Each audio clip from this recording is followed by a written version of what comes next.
and hear what I'm saying now.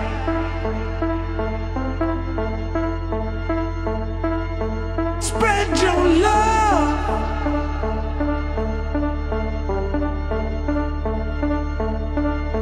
and hear what I'm saying now.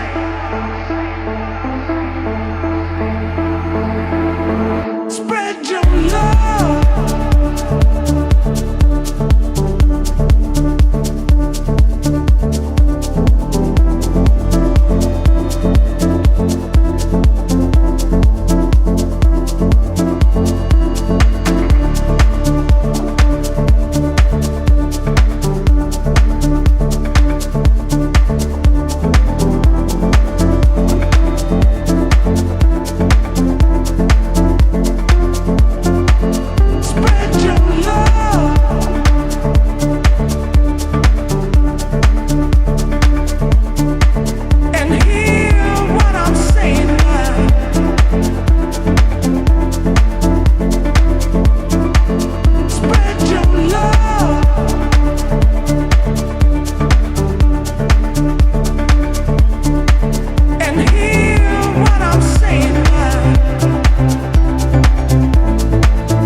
After 7 o'clock, it is the time, and yet welcome back to another exciting episode of the Vooka Breakfast Show. It is a Tuesday, and today we are choosing to wake up, not only to wake up, but to rise with impact and rise with powerful stories that we always tell. So please stick with us throughout the show, as we're going to be giving you the best positive dose of content that you might use or you might learn from. My name is Moketi Maiman, and I'm happy to be with you throughout this Tuesday morning. I hope wherever you are, wherever you're listening from, or wherever you're watching from, you're going to stick with us and engage with us, of course, on all social media platforms. But right now we are live on YouTube. All you need to do is to use the hashtag Vooka Breakfast Show, or you can send or share the live to your loved one, whether it's your friend, whether it's your family member. Please do so, and your engagement is very important to us, so that we can build that energy shifting right here on the show, right? And you know that we always bring you what we call picture of the day, just to spice up your bucket list so that you can travel. You know, South Africa has is offering so many adventurous places, and of course prestigious places that you can go and visit. Don't worry, we've got you covered right here. But before we do that, you know that you can also dial us in by using the number 060-493-3226. That's 060-493-3226. So let us not waste more of your time, and just to give you what we have for our picture of the day. So for today, we have what we call the Kosi Bay Island, located within one of South Africa's most pristine estuary systems. This unique destination is celebrated for its remarkable biodiversity and ancient traditional fish traps. These fish traps indigenously crafted by early coastal communities are not only a testament to indigenous knowledge but also a best place to be at. Of course, did you know that there is a sport where nature and a tradition link up like magic? Yes, of course, I am talking about the estuary with the traditional fish traps, pure genius and eco beauty. Exactly, it's like stepping into the ancient wisdom surrounded by biodiversity that's still thriving. If you love nature and heritage, this is a must see. No filter needed. So Zanti, you know that both your routes, the water is calling to help you to get there. So to help you get there, we have what we call the Topical shuttle services with exclusive travel packages. So all I need you to do is to buckle up and check this out.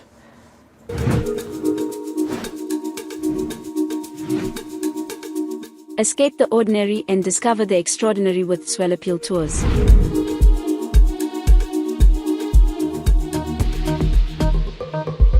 Whether you're a group of friends or a family looking for a memorable getaway, Soweto Tours has you covered. Our all-inclusive tours take you to South Africa's most stunning destinations, from the scenic beauty of Mpumalanga to the vibrant life of Gauteng and the coastal charm of Durban.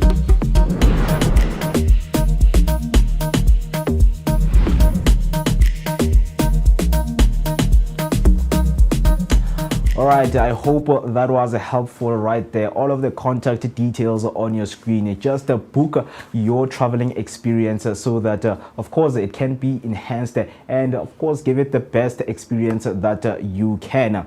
Now getting deep into what we are going to be having, today's lineup, we're going to be joined by two guests. One of the guests that are going to be joining us is Lengwe Makubela, who is a seasoned technology executive with over 23 years of experience in the ICT sector. He is the founder and CEO of Scholar Present, a modular school operation platform, and the founder of Technology Fit Consulting, a digital advisory firm focused on IT strategy, digital platforms, and intelligent automation. So if you are a tech lover, come chill with us as we explore more with Lengwe right here.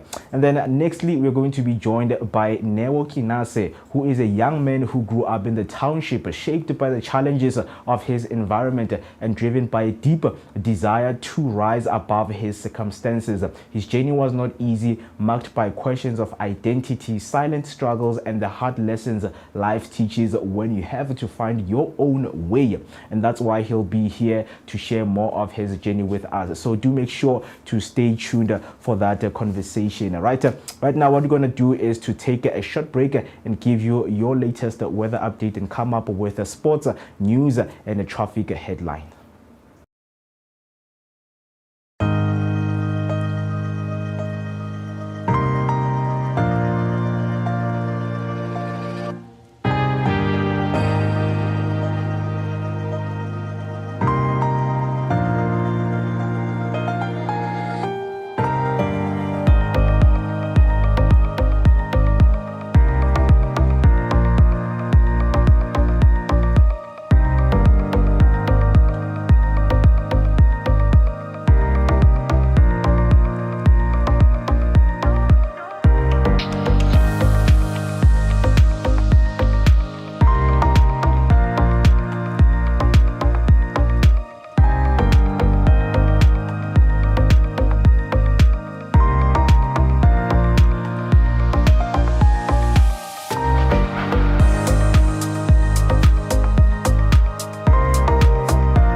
All right, once again, a very good morning. Let us keep you updated with your latest news headliner. Starting off with your first headliner, Reavaya halts leaving passengers stranded across the city.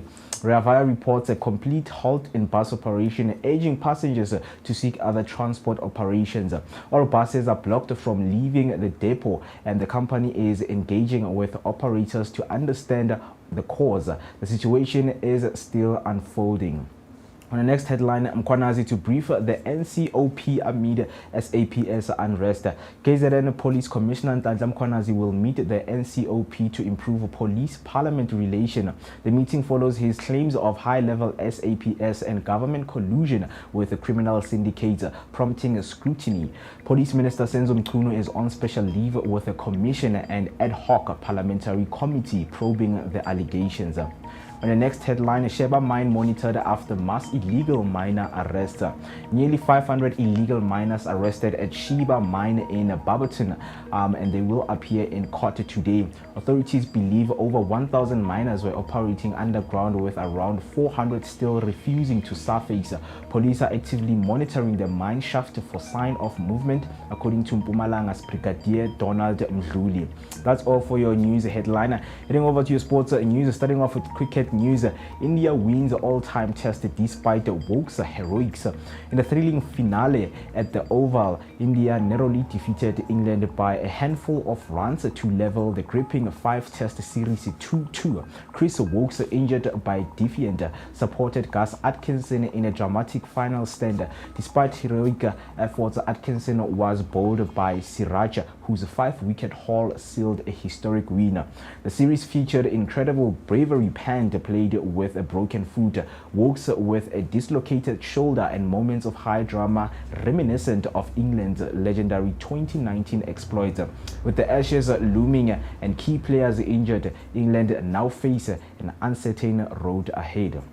Heading over to your football news, Jota and Silva's boyhood club honors brothers in a new kit. Portugal mourns the loss of footballers Diogo Jota and Andre Silva, who died in a car accident on the 3rd of July. Hailing from Gonma, their legacy is being honored by Gonma SC with a tribute jersey and academy naming. Liverpool retired Jota's number 20 shirt and announced a memorial sculpture. A Forever 20 emblem will feature on Liverpool's kit next season, symbolizing their enduring impact on football and community. Benny McCarthy applauds Harambee Stars after making CHAN history. Kenya kicked off their CHAN debut with a 1-0 win over tournament favourites DRC, thanks to Austin strike before half-time. Coach Benny McCarthy lauded his inexperienced team's composure and tactical execution under pressure. The win secured 3 vital points in Group A, which includes Morocco, Zambia and Angola. Kenya will next face Angola, who lost their opener 1-0 to Morocco. McCarthy remains optimistic, emphasizing the lessons and momentum gained from their impressive start. That is all for now. Stay tuned for more sports and news updates throughout the show. Don't forget to share your thoughts on these headlines using the number 060-493-3226. For now, let us take a short break and leave you updated with your financials, then come back with your latest traffic headline. Hey family. Hi. My name is Tisiga Mazbugo Shabalala. My name is Muketi Maimane. My name is Musi Miss. My name is Ketue Ketumgunu. On the Vooka Breakfast Show. Every weekdays from 7 a.m. to 10 a.m. This is where we are going to have our topical discussion featuring various experts from different fields. We're going to take care of you and it's going to be amazing, man. Right now I'm on the set of the Vooka Breakfast Show, brought to you by the Blink-On Network. Do not forget to subscribe. That's Vooka Breakfast Show on Facebook and all other social media platforms. Vooka. See you there. All right, let us keep you safe on those roads with your latest traffic update. So drivers, please stay alert and patient this morning as we navigate a few disruptions across our major route. Your first traffic headline on the N12 westbound after Rietfontein interchange. There is a stationary vehicle in the left lane. That lane is closed, so please proceed with caution. On the N1 northbound past the N17, a crash is causing the right lane to be shut. Slow down and drive carefully around the scene. On N1 southbound at Gordon Road, another stationary vehicle has closed off the left lane. Keep an eye out and stay safer. And then N1 northbound at Buckley interchange, road works are underway and the 2 left lanes are closed. Expect delays and drive mindfully. Take it easy out there, Mzansi. We'd rather arrive late than not at all. Keep it locked right here on the Vooka Breakfast Show for more updates. So that is all for your traffic. If you happen to be on the road, do make sure to share your traffic update using the hashtag Vooka Breakfast Show or send your voice note on 060-493-3226. For now, let us keep you well updated with how your markets are doing out there.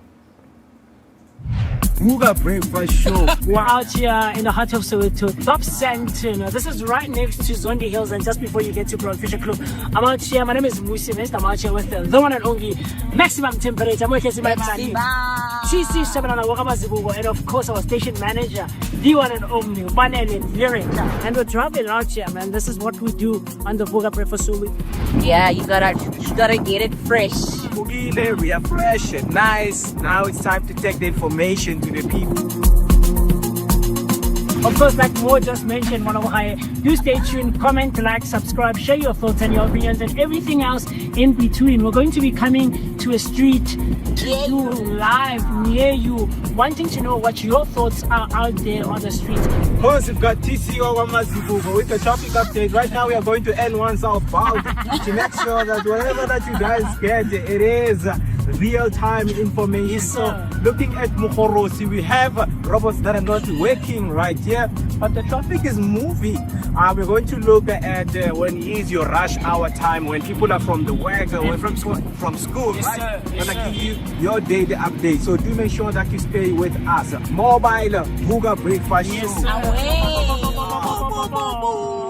Asante at least.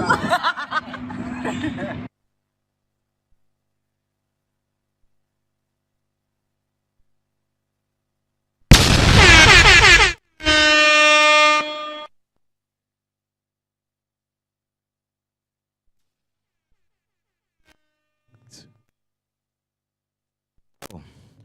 17 minutes past 7, it is the time, and sorry about that. Of course, once again, a very good morning to you, whoever who is listening and watching all the way from where you are. Welcome to yet another exciting episode of the Vooka Breakfast Show. You know, this is your energetic start to your day, accompanied by that daily dose of positivity. Located in the heart of Johannesburg, it is Soweto, Dobsonville, right here in the Blinko studios, and I am happy to be here with you. It's a Tuesday morning, and you know, man, when it comes to Tuesday, all you need to know is there is something that you need to choose. Whether you choose to make an impact, whether you choose yourself, whether you choose positivity, don't worry, we've got you covered. But we are here to help you choose positive things and good things right here. So please do make sure that you stay with us, connect with us throughout our social media platforms.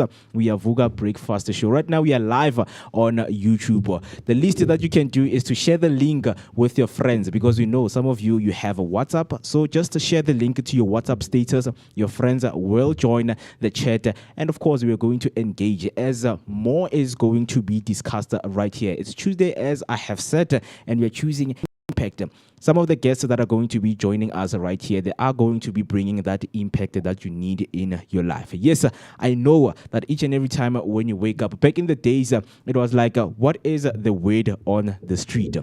But we have social media to keep us updated with everything that we need. So also the Vooka Breakfast Show is the show that you need so that you can keep updated with everything out there. So a very good morning to you, Mzansi. Wherever you are listening from, wherever you are watching from, I welcome you right here on the Vooka Breakfast Show. And you know that we are not always rolling alone. We are a team, and teamwork. Teamwork makes the dream work. Morning, Yeah, man. How are you? How are you? Morning, bro. Morning, bro. Ah, it's a good morning, man. It's a good morning after a busy day yesterday, eh? Yeah, Man. Yeah, man. How you been? Man, I've been good, and of course, happy to be here. It's Tuesday. choose impact, man. Choose something that is good, that is going to work for you. Because you know, when you ask what is the word on the street, and I don't think that our communities now are living up to that standard. You know, where you wake up and just ask your neighbor, hey man, what's the word on the street? No man, the word on the street is that Eskom is going to switch off electricity at this time and this time. Technology has taken that away from us. All we do is just to communicate using our WhatsApps, using our social media platforms. But I think that like it stems for like human connection, man. Like it's being taken away from us. I want to wake up and see someone, you know, from my hood, you know, just passing and like, hey man, what's the word on the street? Word on the street is like, hey man, there's a party that's happening right there, so we are all invited. If you want to come. That's the community that we want to live in. Don't you want to live in such communities? We're in a new age, man. We're in a new age, bro. WhatsApp, Instagram, TikTok made stuff easier. We don't have to be like. Also, you prefer to be texted and called? Yeah, rather. Not wait on the street. Like nowadays, I'm like gravitating towards technology more. Yeah. Like appreciating technology before things happen. Because it's easy and convenient. Yeah. But don't you miss the part where, you know, that physical contact that we have, man, because we know that COVID-19 tried to take that away from us. I mean, we still do have physical contact with people. It's just a mixture of two now. Yeah. You know? Yeah. So very interesting, man, of the things that are happening out there, as well as we need to always be kept updated, you know, especially with the news and on what is going on. Because for us, our streets, of course, is what we call the morning brew, where we keep you updated with each and everything that you need to know, whether it's from news to sports to traffic. You know, we've got you all covered. So if you want to know about any updates, don't worry, we've got the technology. If you don't have the means of that powerful technology that can reach miles to get the information back to you, don't worry, we've got you. Just talk to us. So right now, let me just go to my chat and look at just to check in on how people are doing out there. I know most of the people, they listen to the show, they can't comment. Others, they do both, right? I mean, they must comment, man. They must comment. You can't just watch, man. Vooka Nation, you can't just watch, bro. Speak to us. I mean, I don't blame them. Sometimes, yes. I'm someone who, you know, when I am watching or listening something, I think I am learning more, you know, because it's like, no, you said you're going to bring us the content, right? Yeah. So bring us the content, we'll listen to it, we'll learn from it, and we'll do our best just to take those pieces of advices that you guys give. But don't you think you learn more when you do engage? Like to say, you hear a new word of the day. I mean, you know, for some of the people, man, they still have, what do you call this thing, man? I mean, they still... not skeptical, but it's that thing, man. I don't know, but it's a barrier of, you know, when you comment, sometimes you feel like, I've never done it before. And I feel like you're interrupting.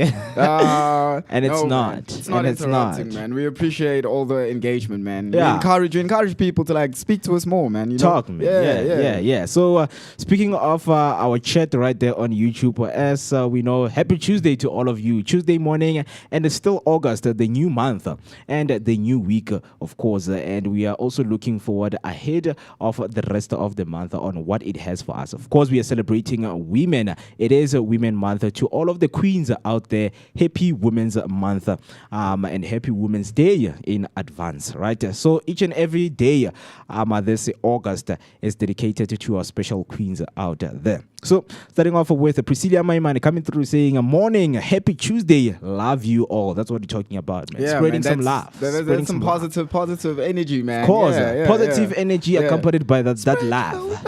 Spread your love, man. That's what Priscilla is doing. And morning to you, Priscilla. I hope that you're doing Priscilla, very well. Morning, Priscilla. I hope your morning is awesome, man. And I hope it's awesome you're having that daily cup of positivity with your actual cup of coffee in hand, man. Yeah, that's what we're talking about. Yeah. Right. And then Tembimli comes through saying, a very good morning, team. Hashtag Vooka Breakfast Show. Hashtag Sivugile. Very good morning to you, Miss Tembi. I hope that you are having a good morning. Not any morning, but a Tuesday morning where we are choosing impact over anything. We are choosing ourselves. We are choosing to be in a movement that helps us to become better people in the future, right? And then she comes through and says, Vugile, on a beautiful Tuesday, stay warm, focused, and be blessed, Vooka team and Vooka Nation. Thank you so much. That is what we are going to focus on doing, because focus is being taken away. Focus is becoming a currency nowadays. Bro, focus is a currency. What do you mean? It is a currency, man. It is. And when it's taken away from you, a lot of things can go wrong all at once. I beg to differ. Okay. I beg to differ. Talk to me, I beg to differ. I mean, it depends on what you do exactly. Some things don't need actually like a lot of focus, you know. Like for instance, making a cup of tea, you don't need too much focus. You do need focus when you're talking to people, relaying something important. And then, yeah, man, I mean, but I feel focus like on the important things. I feel like is what I'm saying. a cup of tea needs like serious Focus. focus, man. Yeah, you know, Yeah. they spill and you know they don't just be mindful of their Do environment. you think they just do yeah, for you doing? do things. Yeah, man, it's like you leave things anywhere, you spill, and so it's like focus because anything that you do, you have a cup, porcelain cup, and it can break anytime. Yeah, so yeah. you need to be you need to focus. And also when you spill, and remember that a cup, yeah, man. These are the things. What do you call? What do you call those? I was about to ask you. I remember a what? Coaster, right? You need to always have your coaster with yourself, you know, so that you cannot cause, your tables to be messy. Not just any coaster, man. The Amapele coaster, Exactly, man. Ain't nothing you know. that's better than this. So whatever you do, guys, focus is very important. I think that we just need to put it like that, right? Focus in everything that you do, whether you are making food. One mistake, we are going to complain in dinner. Hey. Breakfast. One mistake, a pinch of salt can become a family chaotic meeting. just like that, you reckon? One mistake, right? So focus. But focus is needed. I mean, yesterday needed, I was tattooing up a lot of people, man. Yeah. So I was doing Exactly. You understand? Hey, bruh. So you need to focus. You can't just go there and say, "Hey, man, what do you want?" And let me just draw. You need focus. You need to, staying focused, man. And staying, just being aware. And knowing that whatever that you're doing right now, it's going to make the person feel good about the work that you're doing. But yesterday, out of everybody that I tattooed, so there's this girl, bro. Yeah. I noticed something with my business now. A lot of people that support me are females. Shout out to all the females out there. Shout out. It's Women's Month. Yeah, man, it's Women's Month. And she was getting a thigh piece, right? Okay. It was me, her, and the boyfriend. Bro, I've never had so much focus in my life. You need to focus. Yeah, but yeah, man. Shout out to everybody that came through yesterday. Yesterday was man. It was a blessing. It was a blessing. Hectic, Yeah. and of course, it was good for your business, right? Yeah. And the more you focus, the people are going to, give a special mention to you out there. Yeah. So, no, I know someone who can do. But if Yeah, you're not yeah. focused, you're like, nah, man, I don't recommend that. I don't guy. recommend- yeah, Just yeah. leave him alone. I But mean, hey, crisp lines, man. Crisp lines, crisp shading, everything is on point. Focus, man. Understand. So you need that focus. And then, be blessed, Vooka Nation. Thank you so much. And I just hope everyone who just joined, they're going to be blessed, throughout the show. Yeah. And just enjoy the engagement and what Tuesday has to bring Yeah, for for all sure, of for us, sure. right? And then Priscilla comes through and say, Eish, mara riyavaya nkosi yami." Eish, and she responds to the headline, that headlines, Riyavaya shut down and leaves Joburg commuters stranded. Imagine your only form of transport, you wake up each and every morning and your tag is filled, like you spend all of your transport money. All on of the your money tag. is on the tag, Yeah, and it's then on the now the tag. Riyavaya's. It's like, Aibo. If not- you are in Joburg, you have to be stranded now. Yo, What do we do? Imagine Riyavaya not vying. What's going on? Yeah, man. So don't worry. Don't worry. We'll have you covered with some of the current status and the impact on what is going through. And I just hope that developments are going to keep on coming through, so that you can stay informed with that. Yeah. Then Timothy comes through and say, it's a choose. I choose my fam and the Vooka team, and of course, happy Tuesday. Happy Tuesday. Happy Tuesday. Happy Tuesday, man. Happy Tuesday. Happy Yeah, Tuesday yeah. to all of you, man. I just hope that, you stay with us because, of course, as I have been saying a lot of the time, that is going to be an interesting Tuesday morning. Yes, sir. So right now it is 7:30. That is your time and you're still with us. So now let's get deep into our national matters. What is going on? And when you open the man. show, some of the headlines that went through. So Priscilla is like a Rea Vaya, right? So in terms of that, Rea Vaya shut down, leaves the Joburg commuters stranded. So the Rea Vaya bus service has come to a complete standstill, with all buses unable to leave the depot. So right now, the current status is that the passengers are advised to find alternative transport. If you're watching and listening, or you know someone who is using Rea Vaya, just let them know that the current status is not looking good, and they need to find alternative transport until the matter is resolved. Man, right? for sure. So the company says it's in talks with the operators to determine the cause, and no timeline yet for the service resumption. No timeline, no estimated time to say, okay, guys, next week everything will be solved for all of the Joburg commuters. So all the Rea Vaya commuters have to make a plan now. They have to make a plan. Uber, Bolt, something. Yeah. So that alternative plan, it also need financial support. Hey man, it needs financial focus, as we were saying. Of course, So this is also bringing a lot of impact on people who travel to work. But what's going on with South Africa, man? I mean, transportation is not on point. I mean, a lot of things. Why? The Minister of Transport, Barbara, last month, they announced that they're going to go on a committee just to look at the mismanagement, because 1 billion mismanagement of funds. Yeah, 1 billion was not used, like in a right way. So that's where we are. And now in Joburg, Kenny Kunene as the MMC. Yeah, but right? didn't he step down or something? Yes. Yeah. So these are the things that they kind of support what is going on. They kind of add on what is going on, because if you're not doing your job very well, this is where you're going to find ourselves. When are you thinking, no, everything is good and you just mismanage the money? The next thing, Rea Vaya, strike, protest. Then commuters are left stranded, right? So, of course, man, this it puts impact on thousands of daily commuters across Johannesburg that have been affected, with no clarity on when service will resume. So, when they come with an announcement right here in Joburg, remember that it's only for Joburg commuters. If you're listening outside of Joburg, out of Gauteng, you are not going to be affected. But no, Rea Vaya is only on Gauteng, man. It's not. Is it nationwide? Pretoria has their For real? It's Rea Tsamaya, if I'm not. Yeah. Pretoria has their own. Oh, it's Johannesburg, okay. right? So if you're in Joburg, there is no clarity on when the services will resume. So, man, have you ever been stranded this morning by the Rea Vaya shutdown? Let us know when you are stuck and how you are coping. If you are someone who is using Rea Vaya, please come through on the comment section and tell us how is this matter affecting you by using the hashtag Vooka Breakfast Show. Or you can send us a voice note on 0604933226. That's 0604933226. Right? And then on the next headline, top cop Mkhwanazi to face the NCOP over the SAPS corruption claims. So, KZN Police Commissioner Nhlanhla Mkhwanazi will brief the National Council of Provinces amid growing concerns over deep corruption within the SAPS.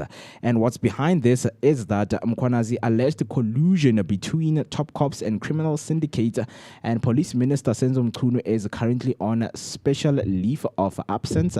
A commission of inquiry and parliamentary committee have been launched to investigate this matters because it could expose some of the biggest internal threats to South Africa's law. Not even could, man. Yeah. It will. It has to. Superman is at work, man. Superman is at work.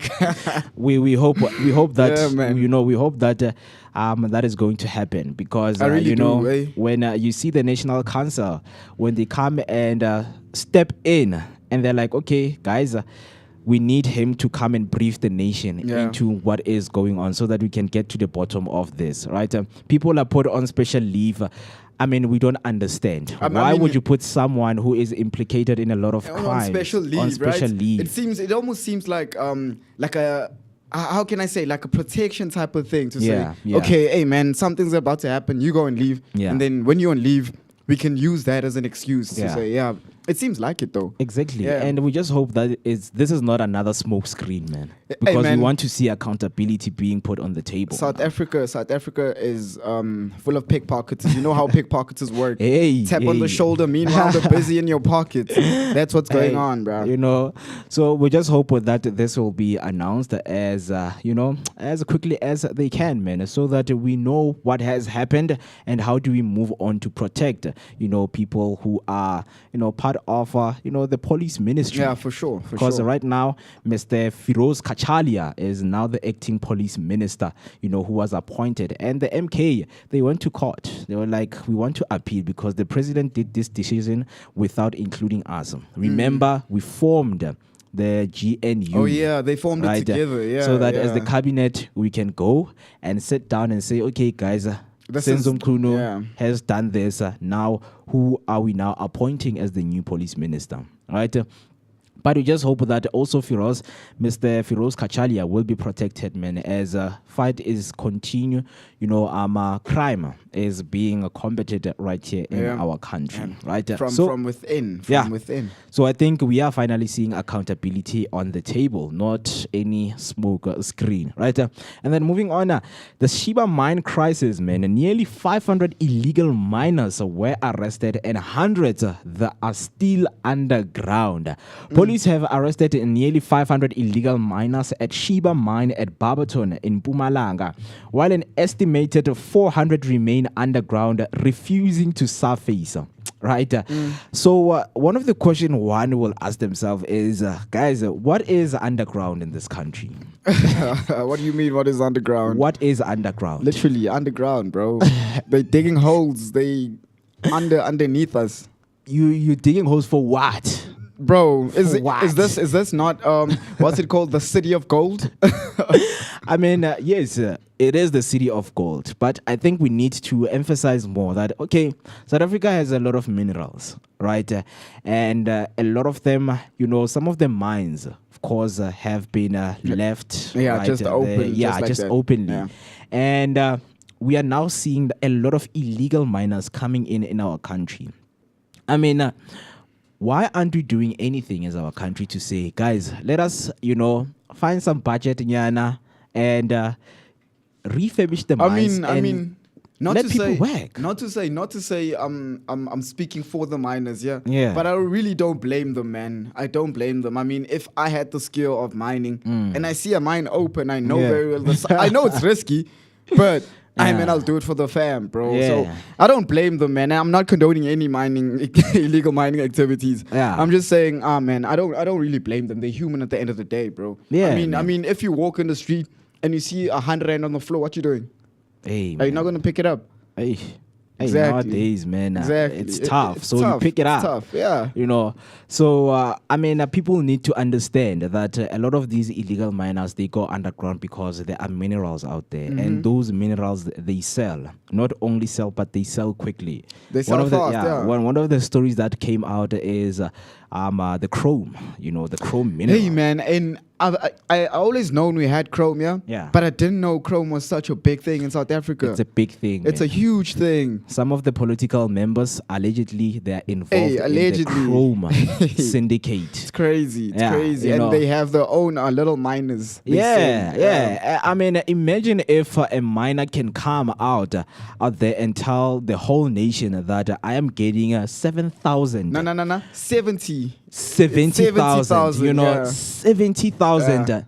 Not per month, Bro, a not day. per week, but a day. That's crazy. That is What- mad business. What would stop them from going underground, man? And- Because I mean, that money. Imagine in 2 days you have made 140,000. Bro. They arrest you. You go to court. You- and, like you you, pay have the your way money. out. Yeah, Yeah. You have the money for bail and things like that. That is why these things will keep on going Yeah, on and the on whole and time, on. the whole time, Understand? yeah. So, on the latest developments regarding this, arrested individuals will appear in court today, and over 1,000 miners believed to have been working illegally in the shaft. Police are monitoring for movement, fearing potential safety risk or resistance.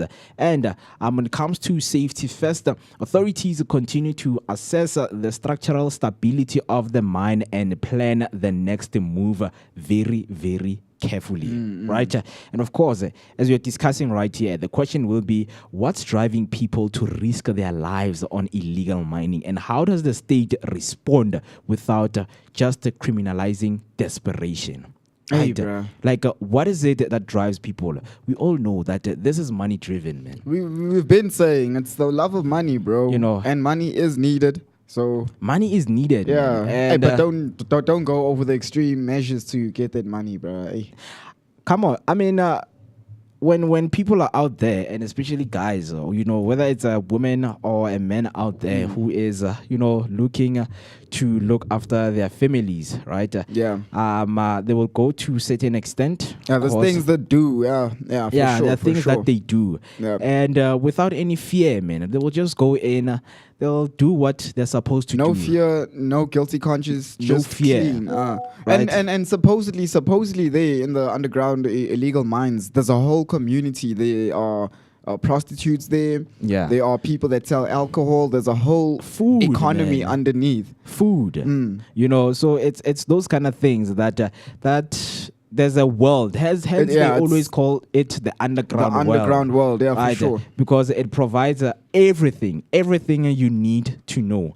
But right now, just in terms of reporting what is happening in Barberton, right? This is a clip from, of course, the ENCA, just monitoring what is happening at Sheba Mine. And what I heard was that lawyers were also there, representing some of their clients. Yeah, bro. But, let Lawyers us- have to work. They have to work, right? So let us, jump into the clip just to see what ENCA reported on and what was happening right there. So let's play the clip, man. In interactions, you can see that it's a group of illegal miners that are expected to appear before court this afternoon here in Barberton. So they are in consultations with their legal representatives. It's just a group of legal reps that are inside here who are consulting these illegal miners that have been arrested. So we're expecting them to go inside the court. They will be divided into groups according to the South African Police Service as well as the National Prosecuting Authority, that some are facing contravening South African Immigration Act. Others are facing charges of trespassing, while others are facing charges of being in possession of gold-bearing material. We understand from the latest statement from the South African Police Service spokesperson, Brigadier Donald Mdluli, that from those that have resurfaced earlier on the 24th, one of them was found in possession of a firearm, which really is a serious problem, this issue of firearm use when it comes to this particular space of illegal mining, where these groups are killing each other, fighting for territory, and of which now at this point the concern and one thing at the top at this point is that this illegal mining at Sheba Shaft is taking place parallel to the actual operation under this particular mine, where the illegal miners do interact underground with the employees of this particular shaft. So that's one of the serious concerns that has been raised by the National Union of Mine Workers, which has members at this particular shaft. However, as things stand, as things unfold, as things stand and things unfold, we are seeing more and more of illegal miners coming through. Family members are also here saying that they are calling for court to release them, at least on warning, because they believe that these people are doing nothing wrong. They are just only fending for themselves and trying to make a living by doing this illegal activity. But however, the law, it's a law. The law has to take its course. Behind us here. Hey, You see what I'm saying, bro? You see what I'm saying? a lot is just involved right there, man. Yeah. Would I take on the job of I mean, representing there the are miners? lawyers right there. I like- would. I mean, you saw those two attorneys right there. Yeah, like, yeah. okay, anyone who wants to be represented, like, Yeah, but- I have the yeah, money. man, yeah. I mean, if I'm a lawyer and I want to represent them, I mean, I would want to hear the story first. Because remember that we have seen with a lot of Zamazamas, when they're taken to court, they listen to their story first. How did you get there? Yeah. And now they're like, this one is just, I mean, you can't, one of the small fishes, right? We want the ones big who guy. sent you here. So they will just let them go. But we know that this one has money. I mean, as a lawyer, you can't represent someone without knowing at least brief information about them, you know? Yeah. So you have to know, like, how Diddy's lawyer knew a lot of things that Diddy did, and look at him now, scot-free, walking properly, you know? So, yeah, bro, I would. Yeah. Who's out? Diddy. Oh, yeah. P. Diddy. Those charges, man, they were scrapped against him. You know, I was also... I remember when Dylan reported on it, it was like, yo, guys, if this can just happen, just ask yourself out when it comes to those big cases out there. But one of the things is if reporters can always try to speak to these guys, to say and ask the question, why are you doing this? And I had her saying, for one of the reasons is to fend for themselves. For their families. Right? Yeah. And so the state is seeing this as illegal, right? Yeah. And you know that the state is not. How do you see it? Is it illegal? One of the things, because this also happened in my childhood township, in Slovo, right? So in Slovo, we also have an open mine shaft. There is a mine. Which is Harmony, then there is an old one. Yes. Right? So the problem is when these guys, battle or fight for territories. Yeah. People, not only people, but innocent people get hurt. Around the communities. Like we have seen it, man. Like daylight shooting. These guys are fighting broad daylight. Maybe we go to a social event and there's one of the illegal Zamazamas, who killed another guy from a territory. When those guys come in, if they want to shoot that guy, it's no question. A lot of people end up, losing their lives because of these territorial fights. Mm-hmm. So it's bad when it now involves firearms, right? Because we know, as much as it is the underground world, they're fighting amongst themselves. But now those fights are now coming to affect us. They bleed into society. You understand? So if yes, this was taken into consideration to say, okay, how do we legalize this? How do we then, these people, we put them in a system and structure them into say, okay, these minerals that you're mining, when you come out with that chrome, with that gold, what are you going to do with it? So those are the kind of questions that we need to ask, because some of the old owners of the mines, they no longer live in SA, and some of the mines allegedly they belong to some of the people who are outside the country. International mafias and things like that. I wouldn't be surprised. Understand? Yeah. So because we don't have like refineries in South Africa, we don't take gold as raw as it is, then refine it, and But one of the people that owns gadgets and things like that. One of the people that owns the biggest mine, if I'm not mistaken, in South Africa, Mtsipe. Yeah. So he has to be doing something about that. He is a billionaire at the end. That's why, man, some of these industries, man, when you just look deep into it, yes, Motsepe can be involved to say, okay, how do we now give people jobs? But I'll be honest with you, man. A lot of people, when they're offered jobs to work at the mine, they refuse.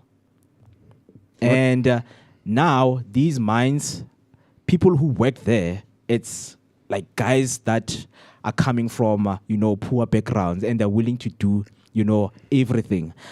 A simple example, it's something that I know, like personally, in Slovoville, that people like who were told that, guys, this community can change, man. This community can change, and you guys can live in very comfortable spaces. There's the mine, there's the community. Imagine if whole of the community works in the mine. Like those people, they're going to live better lives. So what is it here? What is it? What is the problem here? I don't know. People don't want to dig, man. People don't want to dig. They don't want to dig the gold. Oh, could it be? Could it be they're underpaid? Yeah. and even the conditions, because if one comes to me and tell me that the chemicals that I was working with, they have affected me, I now suffer from asthma, I now suffer from certain conditions, obviously that will make you discouraged to go and sign up or also work underground. Hey man, this thing is a big thing, but hey, anyway, man. And then coming through right there on YouTube is TC Gamazibugo saying #Sivugile, #Tuesday. Of course, it is a wonderful Tuesday, and I hope that you are enjoying your Tuesday morning wherever you are from. And then she comes to say, lol, the way that reporter moved that guy. Manbona camera nani. I mean, you are blocking the way, man. You're trying to report. Sorry, excuse me. I mean, of course, man, these things, they do happen. When you are somewhere trying to capture something, it's like, ish. Yeah. And cameramen, most of the time, they're like, ish. I'll get it closing mutu, right? And then she comes through and say, a township riddled with violence due to illegal mining is Devon Deep. There's kids even miss school, and after 6, nobody is on the street because of how dangerous the place is, in Devon Deep. And even that place, man, what place when we were from Senton, where your aunt lives? Banela called it, what do you call the place? What did you call it? Rivoli. It was Horseshoe. Yeah. Yeah, so the residents in a Horseshoe.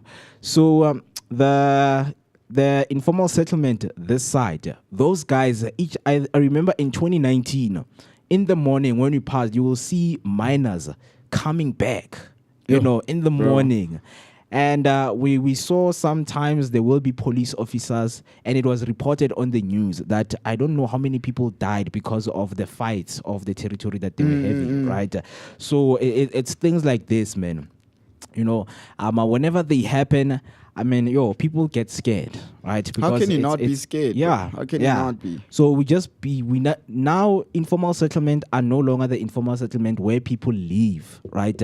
Where people try to find settlement and, houses for their kids and things like that. It's now, finding where we can dig, the closest.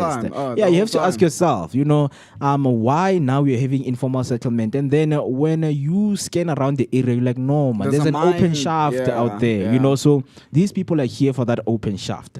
So it's those kind of things that when you look deep into why people actually, just come and camp there. But South Africa is, I don't know what to call it, man. It's like a street corner, bro. Like the one side is very, very informal. There's shacks and stuff, and then right across the street, not even 10 kilometers away, just here, there's nice houses, people that live nice lives.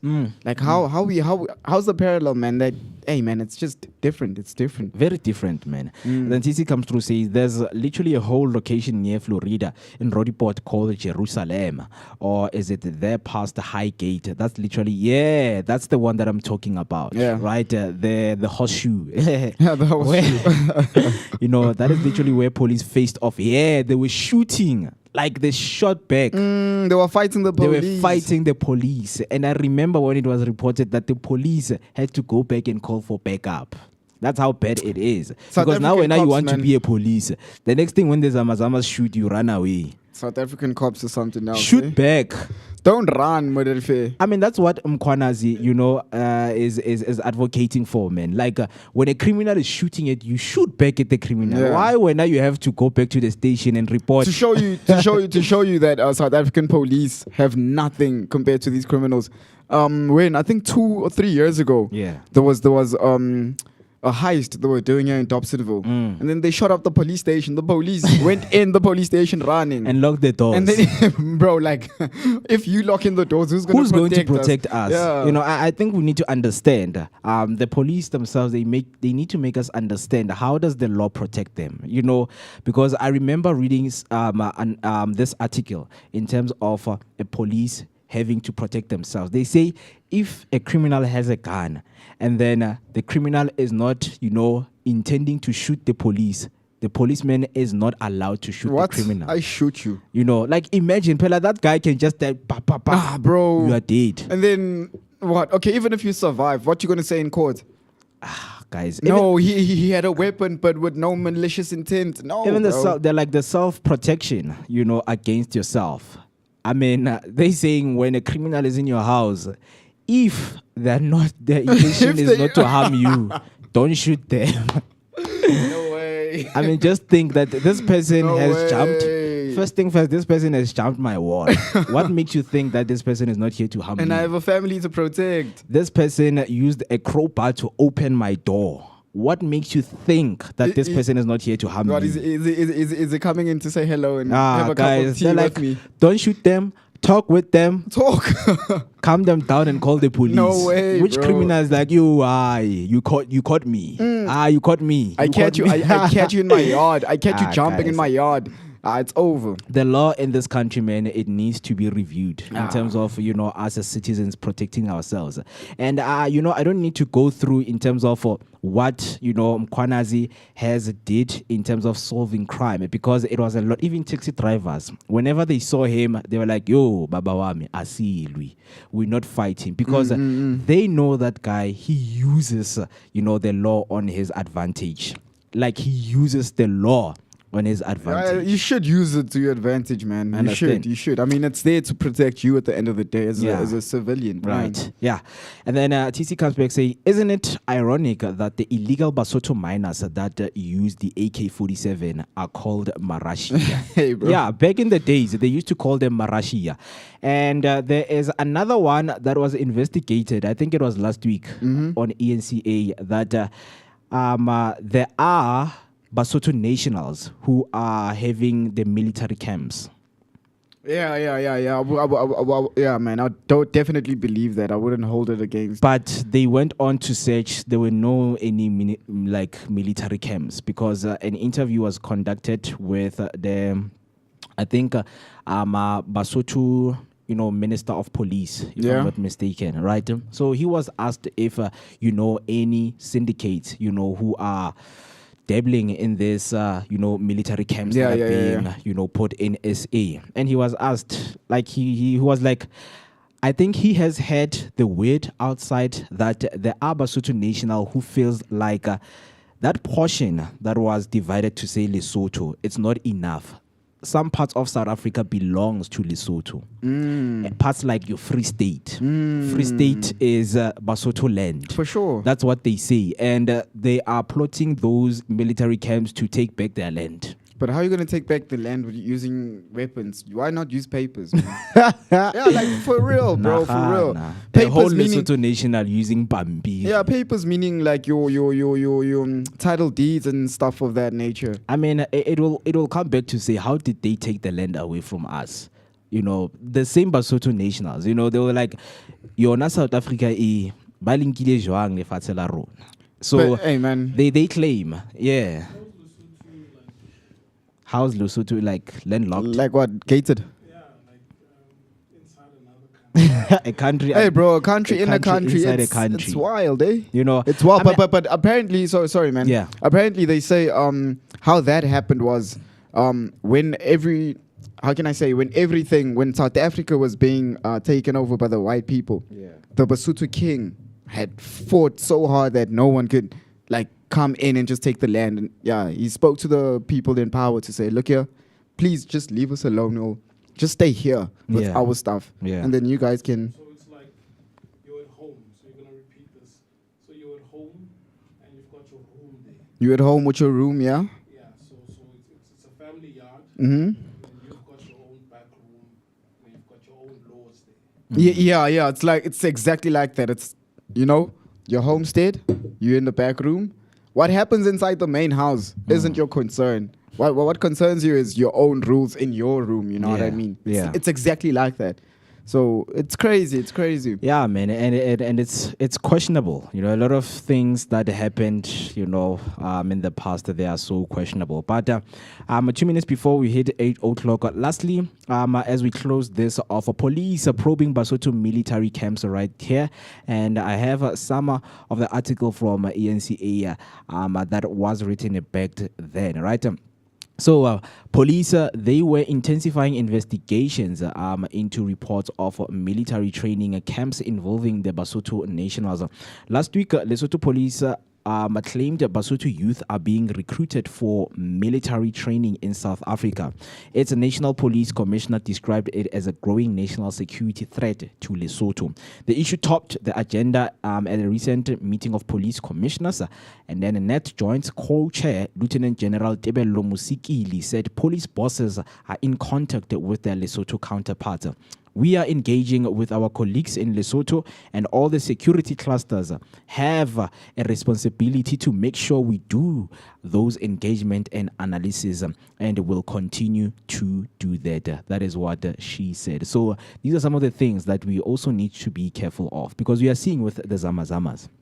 Right, with the Zamazamas, they always try to, group themselves into those, little groups and, coming wherever, informal settlement, and dig for the gold wherever they find the opportunity. That's an gang mentality. You understand? So, 8 o'clock, it is the time. Just let us know, man, what do you think? Let us know your thoughts amid to these allegations and the pros that are being made out there as the national. Just to keep you updated, if there's anything developing, we will let you know and bring you them right here live on the Vooka Breakfast Show. But let us let all of those headlines digest them, and let us know what you think. You can also use our number 0604933226. That's 0604933226. Let us take a short break, and then when we come back, man, we're going to give you your daily dose or your daily bread, which is today in history, celebrity birthdays, and the national days that are celebrated. For now, please stay tuned and prepare yourself for that hot cup of coffee, because of course it's about to get late. So don't go anywhere.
Two minutes past 8. It is the time, and you're still watching your favorite morning breakfast show, which is the one and only the Vooka Breakfast Show. Your energetic start to your day, accompanied by that daily dose of positivity. And as you know, that we are located in the heart of Johannesburg, right here in Soweto, Dobsonville, in the Blinko Studios. As mentioned, and of course, man, as we went through some of the headlines before the break, we have let them digest. When you'll just let us know in your own time in terms of what do you think, man? Do you think in terms of what is going on in our country right now, those matters are being resolved in an appropriate manner, in a very good manner, to a point that we see ourselves as, progressing as the country, right? So, but with that being said, of course, man, we are getting straight into our daily bread. But are you still, guys, good? Are you still with me right here? Still nice. Yeah. Yes, sir. Of course.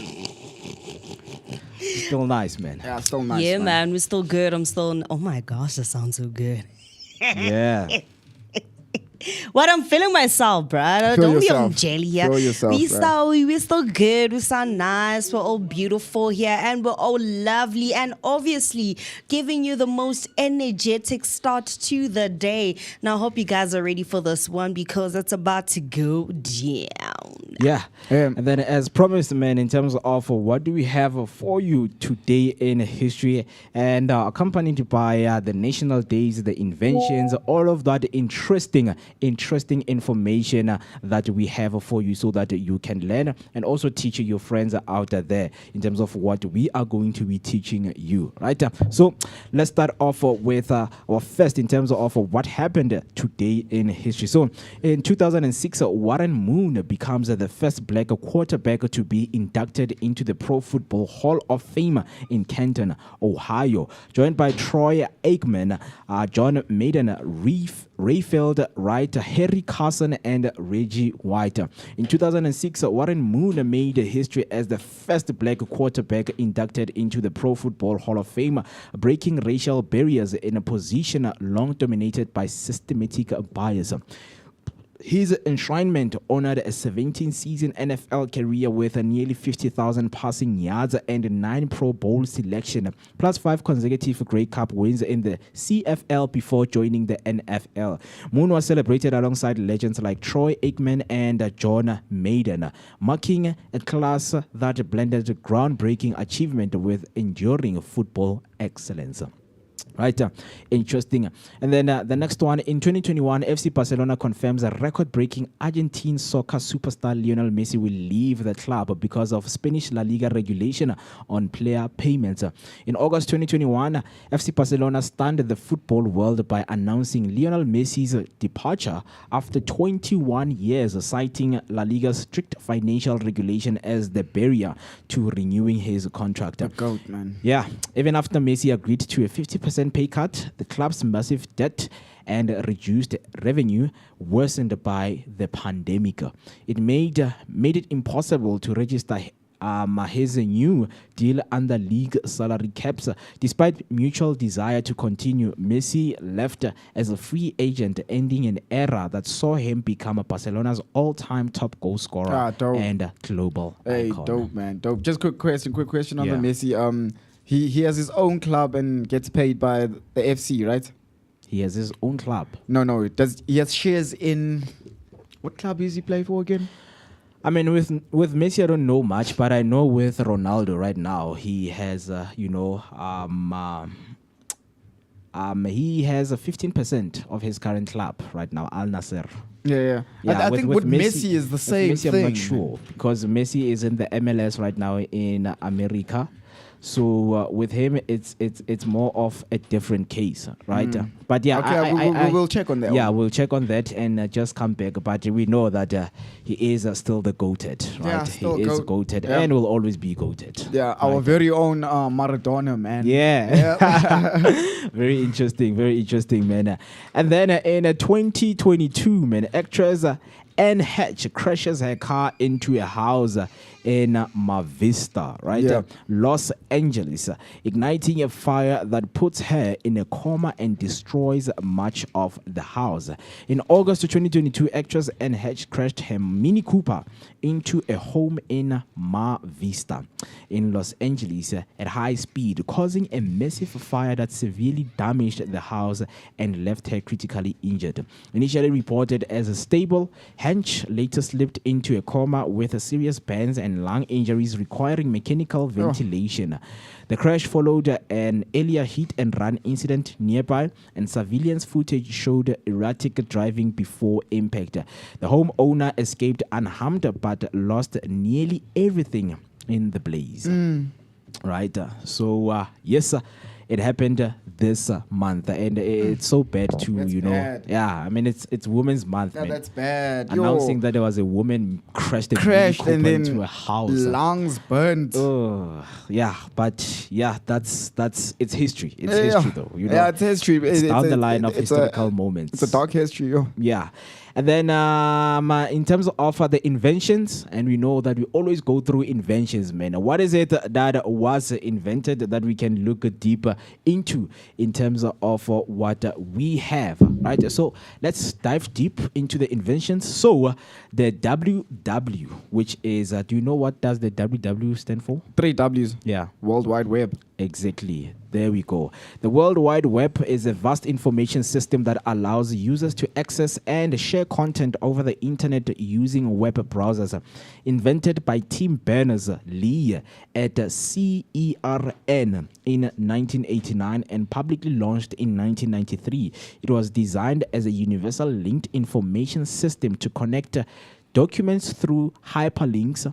The web operates via 3 key technologies: the HTML for formatting content, the HTTP for communication between servers and browsers, and the URLs for locating resources. It revolutionized how people interact with information, enabling everything from casual browsing to complex web application. And today, it connects over 63% of the global population. The World Wide Web was invented this day by Tim Berners-Lee right there at CERN in 1989. CERN. Shout out to CERN. Hey, shout out to him, man. Shout out. No, CERN is a company, but shout out to the guys. Right. And then some of the interesting things is the number of days that we are into the year. We know that each and every day, man, we celebrate and we count the numbers that we are into the year. So today is the 217th day of the year, 218th in leap years, and we are left with only 148 days left. And weeks remaining, it's 20 weeks remaining. So whatever you do right now, I hope that is going to be impactful. 20 weeks. What you going to do with your 20 weeks? What am I going to do? Hey, man, live my life. I'm going to live the best out of my life. It's 20 weeks, man. Yeah. So I just hope that everyone is also, wary of the time because, man, time waits for no man. And a lot of people will tell you that time is money, right? You know that song, and it's not, man. You know that song by Black Coffee? Time is money. No. Time waits for no man. Time waits for no man. Hey, man. 6 months 20. Interesting, man. Interesting. And then looking into the National Day, what are we celebrating and what are we looking into today? So today is the National Night Out. National Night Out falls on the first Tuesday in August every year and serves to raise awareness of community-based day. Creating a better community is important to everyone, and this event serves a way for people to come together to help make it possible in whatever way they can. There is no one set way of taking part in observing this day. Just do what you can to make the place you live in feel as safe as possible every day. And then so today, that's the day, National Night Out. I mean, I'm not getting information in terms of what are we doing at night. Are we going to pray? Are we going to It's up to you what you do in the night, but the most important thing is that you go out at night. So you can just stand outside your house if you're a spiritual person and just pray, or otherwise just stand outside your house, pull up a speaker and just have yourself a nice little housewarming. I'm going to call it a National Night Day. So whatever it has a day now. Whatever you do, you should just make the place you live in feel as safe as possible, right? So National Night Out. I mean, with people, living the nightlife and things like that. Hey, let them stay safe out there. Stay safe. Nightlife, bro. Let me touch on that quickly. Yeah. I tried this nightlife thing. It didn't work out. This groove, I don't know how they do it, man. I have no idea how they do it. It's tough. You're very old, so you won't understand. No, I'm not very old. I am very, very young. Listen, let me speak. And so, bro. Being too busy at night, interacting with a lot of people at the same time. There's a lot of noise, people yelling in their ears that are drunk. It's too much, man. I can't handle that. I think it also depends on people, because for me, and if I'm correct, I've said this previously on the show, Guti. For me, when I go out with my girls, I have a habit of literally zoning out, or literally tapping into my own world, even if it's in a loud place. for some weird reason, I managed to go past So what's the the point nightlife. then? No, for me, it's because like what I'm saying is because I know that there are some times when I get like a bit irritated, just like you get irritated by the fact that it becomes too loud for you now. The noise is overwhelming you. So for me, when it becomes like that, I just like sit in a corner. They know that I'm gonna once I sit down and not say a word. They know that's basically me just coming into my own thing and just basically having a woosah moment. And then after a while, that's when I'll come back, because even if you are with people you're generally used to, I need a time out, tap out, Hey, and then come back again. To each their own, man. To each their own, man. Yeah, but I think a nightlife has it's a night life in its own. There's a day life, morning life, and things like that. Whatever life you choose to live, just make sure that it just works out for you. If for someone it's not working out, then it's fine. There's nothing wrong. We're not saying anything bad about the nightlife. There's nothing wrong. There's nothing wrong, man. Yeah. So in terms of that is the National Day for today that is being celebrated and highlighted. But now let's look deep into the celebrity birthdays, because we know that we always have celebrities who are growing up. Some of the people that we have looked upon in terms of becoming the people that we are, we have idealized and things like that. And if you happen to know someone who is growing up, please do share and send them a shout out right there on YouTube by using the hashtag Vooka Breakfast Show. So now, getting straight into it, our first celebrity that we have right here is the young 2K by the name of Gavi, right? Playing for Barcelona. Was born today, August 5, 2004, and he is 21 years old. Interesting fact, he became the youngest player to ever represent Spain's senior national team. He achieved this feat at midfielder, known for playing with Barcelona in the top tier Spanish league, La Liga. He was called up to the Spanish national team in September 2021. So Gavi is growing up, and of course, man, an interesting birthday that we have. Let him grow up nice, man. And then the next one that we have is Max Strong, born today, 1963, turning 62 years old. Interesting fact about him, he actually has a background in law and even sang in punk bands before acting. Actor known for roles in such films as Tinker Tailor Soldier Spy, John Carter, Body of Lies, Sherlock Holmes, and The Imitation Game, Stardust, Kick-Ass, Kingsman, The Secret Service, Zero Dark 30, and Cruella. That is who he's 61. we are. 62 years 62, old. hey. Ile chiscope iyanceda guys. Understand? So very interesting, man. And then the last one that we have is Jesse Williams, born today, 5th August 1981, turning 44 years old. A former high school teacher with a diverse background in acting, directing, producing, and activism. Television and film actor, best known for his role as Dr. Jackson Avery on ABC's television series The Grey's Anatomy. He has also appeared in an episode of Law and Order and had a recurring role in the series Beyond the Break. Very interesting celebrity birthdays that we have. And as mentioned, if you happen to know anyone who is growing and would like to shine and also give them a special shout out, please do so. You can also send their number, not their number, their name. Send the name and the message through this number 060-493-3326. Yeah, and of course, man, what we always do right here is to dive deep into our day-to-day spoken language and, of course, improve our vocab. That's why we always bring you what we call a word of the day. The words that we explore out there, words that we have never heard of. Some of them we have even like never.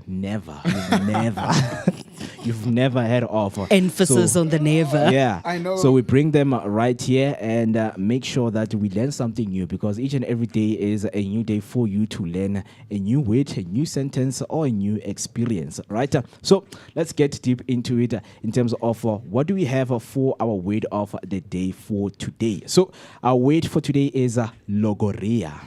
Logorrhea. Sounded like people got Right. gonorrhea. Logorrhea, which is a noun. right? And you're asking yourself, how do we spell this word and how is it spelled? So Is it Logoria? Logoria or Logoria? It's probably Logoria. It's Logoria, yeah. Logoria. Logoria, right? Logoria. Yeah. Logoria. Yeah. I mean, can you please find, use technology there to find the proper pronunciation? Technology. I know sometimes I misspell this, I mispronounce these words and end up to find out that I'm correct. I said Logoria. Oh, yeah. All right, let's go. And you guys can also help me right there. I'm delegating here. Logoria. Logoria. Is it Logoria? King, Logria. Logoria. Wait. It's Logria. No, play it again. Uka. Play it again. Listen to this, right? Listen. Logoria. Logoria. It's you're right. Logoria. You're right. Right, so it's Logoria, right? And it's a noun, and it's spelled as follow. It's LOGRRH. What's going on, bro? LOGO RRHEA. That is Logoria, right? Logo RRHEA. Logoria. What is the meaning of the word? What does it mean, bro? The word means excessive and often incoherent flow of words, compulsive talkativeness that can overwhelm or obscure meaning. Excessive and often incoherent flow of words, compulsive talkativeness that can overwhelm or obscure meaning. Sentence example. Before we get into the sentence example, similar words to this word is bloviate, blatherskite, blatteroon, verbosity, garalooseness. Yeah, you're right. It is, yes. Yeah, so those are the similar words. So a sentence example into how you use this word is the guests Logoria tend a simple interview into a marathon of meandering tangents. The guests Logoria tend a simple interview into a marathon of meandering tangents. Right? So you're getting the whole meaning of what Logoria means. Excessive and often incoherent flow of words, compulsive talkativeness that can overwhelm or obscure meaning. And sentence example, the guests Logoria tend a simple interview into a marathon of meandering tangents. So that is our word of the day. If you happen to know how to use Logoria in a sentence, just let us know right there on the comment section by using hashtag Vooka Breakfast Show, right? And then before we move on, we have some comment right there on YouTube from TC. TC, right? And then, we starting from Priscilla saying, you look dope, Mogel. I think they are referring to Afriberry right there. And then she comes back and say, actually, you all look awesome and powerful, family. Thank you so much, Miss Priscilla, for that. Thank you so much. And then Tembi comes through saying, the Taka de Berry, the sweeter than Tontoni. Morning, dear. Morning, mommy. There we go. And then a TC comes through say shout out to these SA celebs who are celebrating their birthdays today. We have Jesse Suntele, an actor and a television presenter known for his role in popular South African series. And then the next one is Kagiso Lidiga, a comedian, writer, and director. So very interesting birthdays that are being celebrated right there. And happy birthday to all of them, right? And then TC saying that sentence example sounds like Musi. Lol. She knows. She knows. Yeah. Hey, TC is quite vocal, eh? Logoria. Thank you, TC. I mean, Logoria. There's electricity. It seems like TC is not showing signs of any Logoria. Yeah, I mean, this word will make you have diarrhea, my friends. if you're not aware. But yeah, that is our word of the day, some of the celebrity birthdays. But before we do that, we are going to play a short game, of course, in contrast of Women's Month, right? I have a quiz that I have that is directed to you guys, right? So with me, I have questions, right? And on those questions, you're going to give me the correct answer. And I know you know what multiple choice is, right? So a question and followed with the options of answer. How many options? Tell me. We have 3 options. Okay. Right? So I have, 5 questions. But yeah, let me just go through them. Get on with it. Yeah. So the first one, of course, is the Women's Month trivia questions.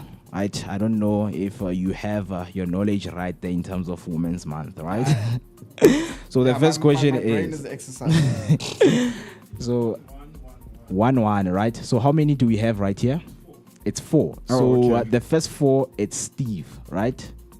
Or 1? 1. So we all each have 2 questions. questions. Okay. So question 1, who was the leader of the 1956 Women's March to the Union Building in Pretoria? A. Charlotte Maxeke. B. Lilian Ngoyi. C. Winnie Madikizela Mandela. What is the correct answer? Lilian Ngoyi. And Lilian Ngoyi is correct, right? And then the second question, right? Okay, correct answer is Lilian Ngoyi. And a fun fact with Lilian Ngoyi, along with Helen Joseph, Rahima Musa, and Sophie Williams De Bruyne, they led over 20,000 women in protest against apartheid, passed laws on August 9, 1956, a date now celebrated as National Women's Day in South Africa. Can we do a young exercise before we continue? Let's switch off our devices. You know? There we go. And then question 2. So this one is for Steve, right? Okay. Question 2 is what is the official theme for South Africa's Women's Month of 2025? A. Celebrating women in leadership. B. Accelerating gender equality. C.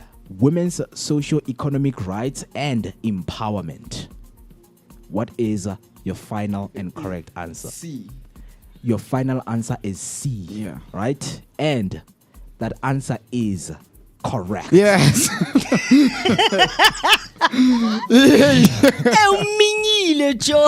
Right, so the correct answer is C, and women's socio-economic rights and empowerment. This was the 2023 theme, updated, of course, updated accordingly for 2025. Right. Then question 3 comes back to Afriberry. Who was South Africa's first female deputy president? A. Phumzile Mlambo Ngcuka. B. Nkosazana Dlamini Zuma. C. Naledi Pandor. B. B is your final answer. And yes. B is Nkosazana Dlamini Zuma. And your answer is incorrect. Yes. That's probably A. No, there's no probably. You have an incorrect answer. Probably. No probability. What's the correct answer? The correct answer, yes, it's A. Phumzile Mlambo Ngcuka was the first female deputy president of South Africa. Right? Phumzile Mlambo Ngcuka. And then next question, it goes to Steve, right? Yes, sir. Let's hear this. Which iconic slogan is associated with the 1956 Women's March in South Africa? A. We rise together. B. Wathinta abafazi, wathinta imbokodo. C. Power to the people. Why does this seem so easy, bro? Like, this is so easy, man. Give me something harder, guys. Give me something harder. What is your correct B, answer? Bro? B is? Read it again. Wathinta abafazi, wathinta imbokodo. And then A? A is we rise together. No, we don't rise together. So it's B. It's B. Say it. It's B, guys. Say it. Guys, it's B. Wathinta abafazi, wathinta imbokodo. B, guys. Man, that lady. Say it, It's bro. B, bro. We have faith in you. Say it. B, guys. Go for Answer it. is B. The correct answer is B, right? And of course, it's correct. I'm saying that your correct answer. Give us. But the answer is B. You are correct. Watinta Bafazi, Watinti Mbogoto is the iconic slogan associated with the 1956 Women's March in South Africa. And the translation is, you strike a woman, you strike a rock. Right, so there we go. Rock of Ages. Steve won this Women's Month trivia question. That was too easy, man. You know better than women, bruh. Yeah. Kudos to you, man. Very, very interesting stuff that we bring you right here on the Vooka Breakfast Show. Right now, it's 29 minutes past 8. And what we're going to do is to take a short break. And as we promised that we are going to be joined by our guest here in studio. And yes, they are here, right?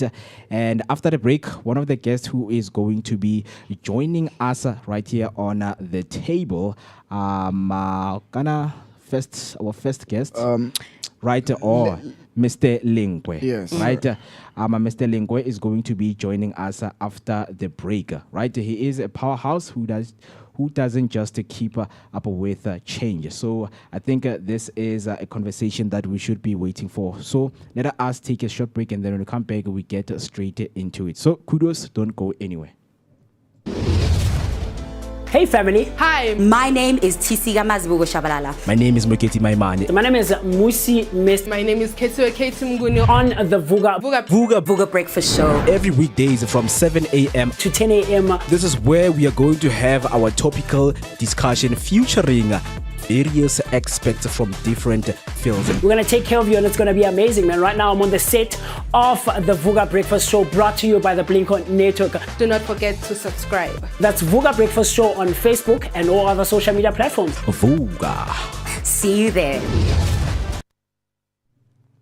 All right, 8:30. It is the time, and you're still watching your favorite morning breakfast show, which is the Vooka Breakfast Show. Please do make sure that you stay with us throughout our social media platforms. We are Vooka Breakfast Show. Right now, we are live on YouTube, and you can also follow us on other social media platforms. So you can also call us by using the number 060-493-3226. That's 060-493-3226. And as promised, that we are going to be joined by a powerhouse right here, Mr. Lingwe Makubela, a tech entrepreneur and the CEO of Scholar. Tech entrepreneur, digital strategist, and founder of Scholar Present. Sorry for that. So today our guest is a kind of powerhouse who doesn't just keep up with the change. He builds the platforms that drive it. Tech entrepreneur, digital strategist, and the founder of Scholar Present, a modular platform revolutionizing schools operation in undeserved communities. With over 23 years in the ICT space, Mr. Lingwe's journey cuts across industries like financial services, telecoms, education, and even defense. So if you've ever thought your background wasn't enough, or that tech was only for the elite, think again. This man's story proves that when purpose meets vision, systems change and communities win. A very good morning to you, Mr. Lingwe. Welcome to the Vooka Breakfast Show. And how are you doing this morning? Good morning. Yeah, thank you very much. I'm doing great. Yeah. I'm looking forward to this conversation. Yeah, and of course we are happy to have you here on the Vooka Breakfast Show, and to everyone who is listening and watching right now, and they're just trying to find out what exactly you do. Can you please take them through that brief introduction of what do you exactly do? Okay. So there's the term called the tech entrepreneur. So there's different types of entrepreneurship. But maybe if you can allow me, I'm a boy that grew up in Mamelodi, in Pretoria. So I went to your traditional schools, that is in Stanzabo Pape, in the location there in Mamelodi. Maybe that's probably wanted to just touch on that first. And with regards to what do I actually do is that we build platforms, we call them the digital platforms. Yeah. It's really For example, a simple example is if you look on your phone, how many of those platforms or the softwares or anything that you're currently using in the studio, which was done by us. So that is essentially what we do. We build those platforms that would be able to, serve us much better and serves our interests there. So now let's dive deep and just look back into how you got into the tech space. Because one would ask themselves, what was the inspiration? Where does it come from? Where does it stem? So for you, were you always someone who grew up with the passion for tech, or was it something that you developed along the way? Tech was always something that, in fact, I stumbled, as I indicated, I grew up in Mamelodi. So one time, there was before really the computers, I think it was maybe 98, 99, I'm just showing my age now. So around that time, what really transpired was that the library, we got they donated computers to the library. Then those were the first computers that came to the library. One started to explore, maybe with being inquisitive, I started to explore how does this thing really work by yourself, right? And then I started to become the go-to person in the library whenever a person wanted to print. So that, developed the love. But on top of that, then there was one fellow brother who took me to his house. I said, no, I was just discussing with him, this is what I think I want to go to. And then he went to his house. He was a developer then. And then he showed me something that just greeted me by my name, and was like, wow, okay, this is it. This is what I want to do. And I think for me, if you look at this, it's almost like playing a game. Because you continuously you solve the problem, and then you achieve it, then you go to the next one, and etc. It can be addictive. Very, very, very interesting. Because of course this will lead you to where you are right now. You are the CEO of the Scholar Present. So what was that aha moment that led you create the Scholar Present, especially for undeserved schools? Thank you. So if you look at maybe let's start with the Scholar Present. What is really Scholar Present, right? So a scholar, meaning a person that goes to school. Then there's a present, there's a present being there. But that present being there goes together with you, anyone. I mean, if you attended a school, before you start a class, it's always so-and-so, are you absent? Are you present? Are you absent? So essentially, this is the platform to bring together, the school, the learner, the parents, and the community to be all present in one. So that is the essence of this. And I forgot your your initial question. So you can just repeat that, okay? So. As I was asking, in terms of you being the CEO of a Scholar Present, and that aha moment, that made you create it, right? Especially for the undeserved schools. So, total transparency.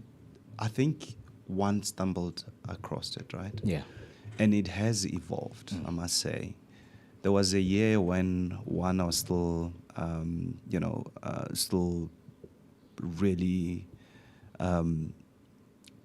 just involved in saying that I what do you call being involved in the corporate, right? And then there was a time when a brother said, you know what, there is this problem that I have with my sister. They are struggling with the specific problem where they have these issues of that they have to write receipts.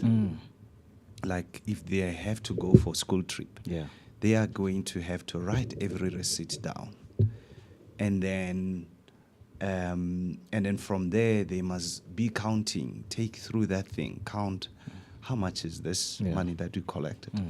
At the same time, they must make that they secure and etc. Then he said, "Can you help them at the school?" It's in Cape Town, right? So he said, "Can you help them to just be able for them, because it's a lot of work." That in the evening when she comes back, imagine if you have to write about 1,000. It's not every day that you do that, but having to write that, it's a lot and it's a tedious work, and especially if you do a lot of those collections. And then he said, "Okay, can you write some?" Then one went to build that. I said, "Okay, guys, I'm done. I gave you what you wanted. You are all happy. So cheers." Right? And then they came back again to say, "But this is what we want more." I said, "Okay, you want more? All right, it's fine. I'll give it to you." Then added whatever that they wanted, which was some additional functionality. And then thereafter said, "Okay, guys, it's okay. Thank you again. Bye-bye. Cheers." Then it came to say, "But hold on." They are saying, "Can you also help the other school?" And then that's when it said, "Okay, if you're saying I should be able to help for the others, then there is definitely a need, because you can be solving an isolated problem." But then that's when the aha moment said, "Okay, looks like there's something here. So now what can one do in order to ensure that it can be able to, to scale and etc." Then it evolved from that, just the finances. Now it went to the messages, the messaging. Most of us, as I look around, it's probably the guys that, have got kids, right? If you look at it now, your communication with the school, you probably, most of the time, it's paper-based. Because we're talking about 1,000, 1,000 or more than 1,000 parents that the schools needs to communicate with. How do they keep track of your contacts? Because we always change to the network that can give us a cheaper or a more affordable stuff. How do they keep a track of that? How do they because one will say, "No, but look, they can use WhatsApp." Yeah, it's a good point. They can use WhatsApp. But remember, WhatsApp, everyone has their own contacts. True. So there's no central way. So it gets to be chaotic. If a child is sick there at school, which we have experienced, some of the incidents was a child was knocked by a car near to the school. How does the school really respond to that? How does a school respond to the point that there's no water, if there's no such type of communication or way to communicate instantly with the parents, right? So then we went to say, all right, with this problem, and then at the same time with the problem to say, okay, some parents, yes, they are tech savvy, they can have emails. Some they will be able to download the app. Some would, and etc. So we went to this problem to say, how do we also solve that type of a problem? And I think it was quite mouthful. But we'll go deeper as we go. Thank you. Thanks. It's very interesting, listening to you saying that, and also finding some of the issues that are happening, in the schools in terms of, leading up to proper communication with the parents and also the learners. Absolutely. And we know that right now we are in the digital age. And each and every time we are having this digital revolution that keeps on, happening each and every year. And we have a lot of apps that need updates to be kept up with the latest, right? So when you got to the space, what are some of the things that you realized that in SA, technologically, we are behind? Yeah, I think we have the notion of saying that, like, we always look at ourselves as behind. Yeah, yeah. Sometimes we are not, right? And like, for example, I mean, we will take for granted what we currently have in South Africa, where you can transact without necessarily going to the bank. Yeah. If we look to the West, they still have to go to the bank. If you go through the social media and your TikTok and some of the people that come from the US and say, wow, amazing, we have, you have the bank at the mall. And we underestimate that. But the point, my key point is that we take part. We are not the ones that are producing that. Yeah. And we are always taking advantage of that. Yeah. That is the challenge. That is the challenge that South Africa needs to face, right? To say, especially for the young people, to say, there's problems that are talking to us only, especially as Africans. Yeah. It's not like there's no space. And we'll touch even going further on that, the power of an individual. Yeah. Because if you look at technology, it has increased, the power of, what we can do as individuals and etc. Yeah. But so I don't necessarily see that we are behind. Yeah. We, I think one of the colleagues mentioned that we don't necessarily follow step by step. We take leaps. Yeah. We take leaps. We adopt the super latest and etc. But you find that some of the countries, most of them, they have, because they adopted it much earlier. Yeah. They will have to, start at the back. Yeah. Because they have a good legacy. They've already invested there. Some of the areas we have not invested, so that's why we are able to go to the latest. Yeah. Thank you. Very interesting. And right now in our communities, we know that when you hear digital, and thank you so much, for bringing clarity into that in terms of where we are in terms of technology, because other people, they will tell you that, in SA, we are like 100 years behind when it comes to technology. But when you look and differentiate our country to other countries, technologically, we find that we are far. And where we are where we need to be, right? So personally, how do you balance innovation with accessibility when designing platforms for communities that may lack digital infrastructure? Yeah. I think, let me start there with a digital platform. Yeah. Let's start to say what is, because I think this term called platform is being thrown around a lot in every space you go. But a digital platform essentially is a place where you can be able to, put to any various type of products, right? Yeah. So we can take, for example, let's say your ShopRite, your Pick and Pay. They can be able to sell a tin of beans, what do you call Weet-Bix and etc. So a platform, you put it's almost like that house that you can be able to sell whichever that you are. And what does that do? What it does, a platform, it enables us to be able to test. So you're not selling one product. If the back of the tin of beans people are not really connecting with, it doesn't mean that you failed, right? You go to the next one because you're continuously testing and testing. So that is the platform. The platform enables you, it's not one product. Yeah. It's multiple products that you are able to, to be able to solve at the same time. Yeah. So your question now, if we look at South Africa, because you mentioned that we lack a digital infrastructure. I mean, I did a quick, search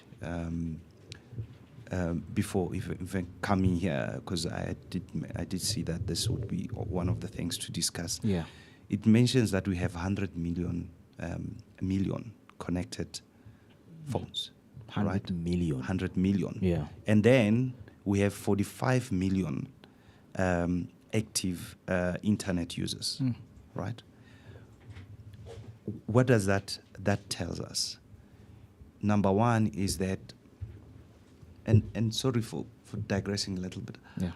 When one started with the technology,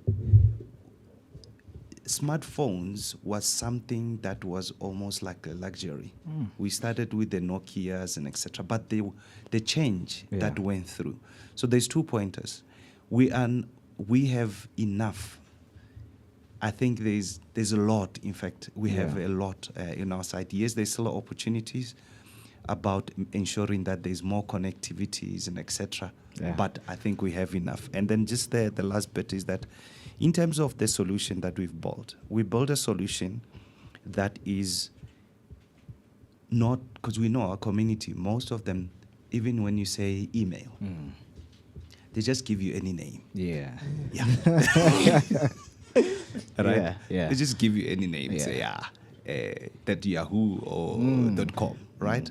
Because that is not how, people, they're not used to that, right? Because I get maybe five or more emails daily on people's other accounts or whichever, because people don't have that. So with that, we built the solutions to start first with that people are using mobile numbers. So if you check Scholar Present, even though we support email, you start by being able to use your phone number. We build the intelligence to say we have people that are having feature phones. We have people that are using, your normal phones. We have got people that uses desktop. How do we make sure that, and at the same time, we make it sure that it's not as, consuming a lot of data. Yeah. We understand the environment. We understand, the challenges, the constraints that we have there. Yeah. So we see that, as you mentioned, that Scholar Present is designed to improve the school operations, especially in the undeserved communities. What inspired you to focus mainly on education technology, and what impact have you seen so far? Absolutely. I think if we look at what inspired me? I think at the beginning I did mention about the story of how one, in fact, stumbled across it. But if you look at the number of schools and the number of people, we've got quite a high number of schools that I have there. Yeah. And then I can tell you, go to check TikTok. There's a lot of teachers and etc. that express how they feel. Yeah. What is their betters? It's so interesting that even these days, if you go around, you'll find that even kids these days, they go to school on Saturdays and Sundays, right? Yeah. I don't know how, how right is that and etc. But that shows how committed our community, our teachers really, really wants to make a difference. On top of that, they are dealing with a lot of administration. It's huge administration. Yeah.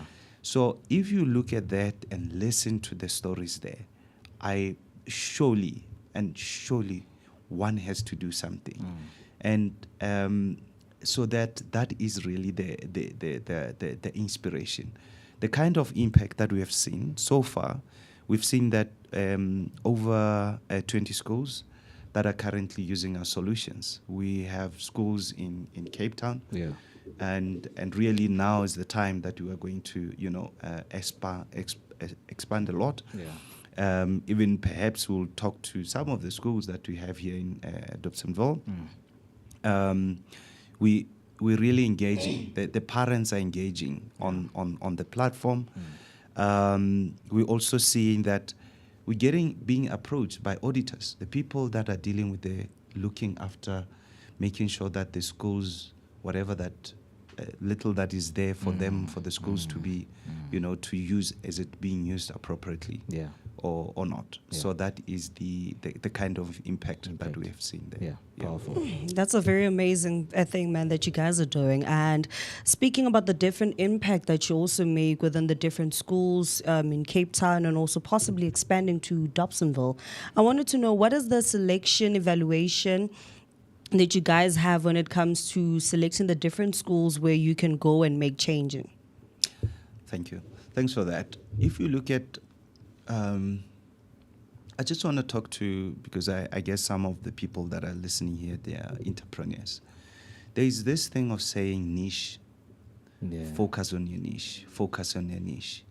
Guys, that is not an African thing. Our market, we are a bit tiny.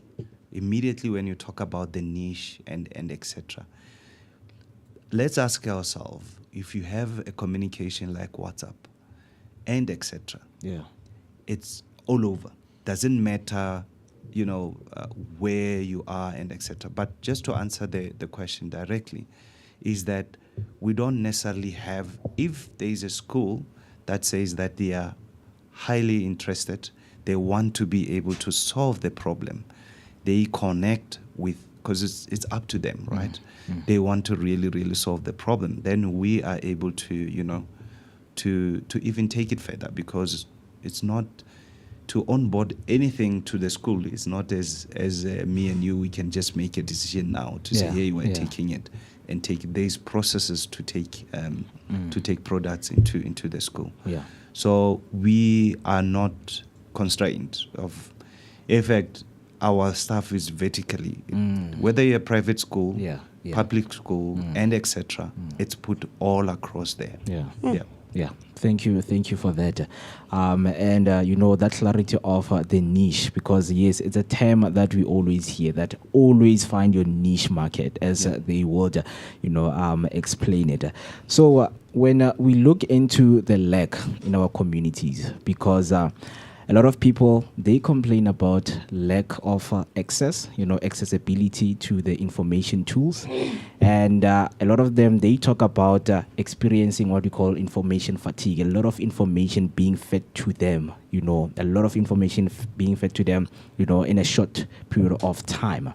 And now that leads people to be discouraged, to say, hey, like now I'm just being skeptical about even using the technological platforms, having apps and things like that, because I feel like this thing is just becoming too much, right? And we are seeing that many people are scared of technology replacing them in this day and age. How do you view tech as a tool for empowerment rather than displacement, especially in education and youth development? Oh, quite an interesting question. So, the first part is that we don't lack, I want to say that we don't lack information. We have too much information. I mean, take for example, observe yourself. If you go on TikTok, you start going up. Different things come. When you finish that, even if you spend like maybe a good 20 minutes to 30 minutes, you will also feel your head. Yeah, true. Like it's about to explode. Yeah. Because you just have so much information. I think what you lack really is focus. Yeah. Right? Because it's not wrong to be on TikTok. It's not wrong to be on X and YouTube. So the key thing is, what do you want? If you, because it's quite an interesting that the way that we're made, we're created. There's different things that we want, and different things that we focus on. The more you focus on what you want and what is your goal, because immediately the things that are being pushed to you, they are meant to, somehow most of it is for controlling you, right? Yeah.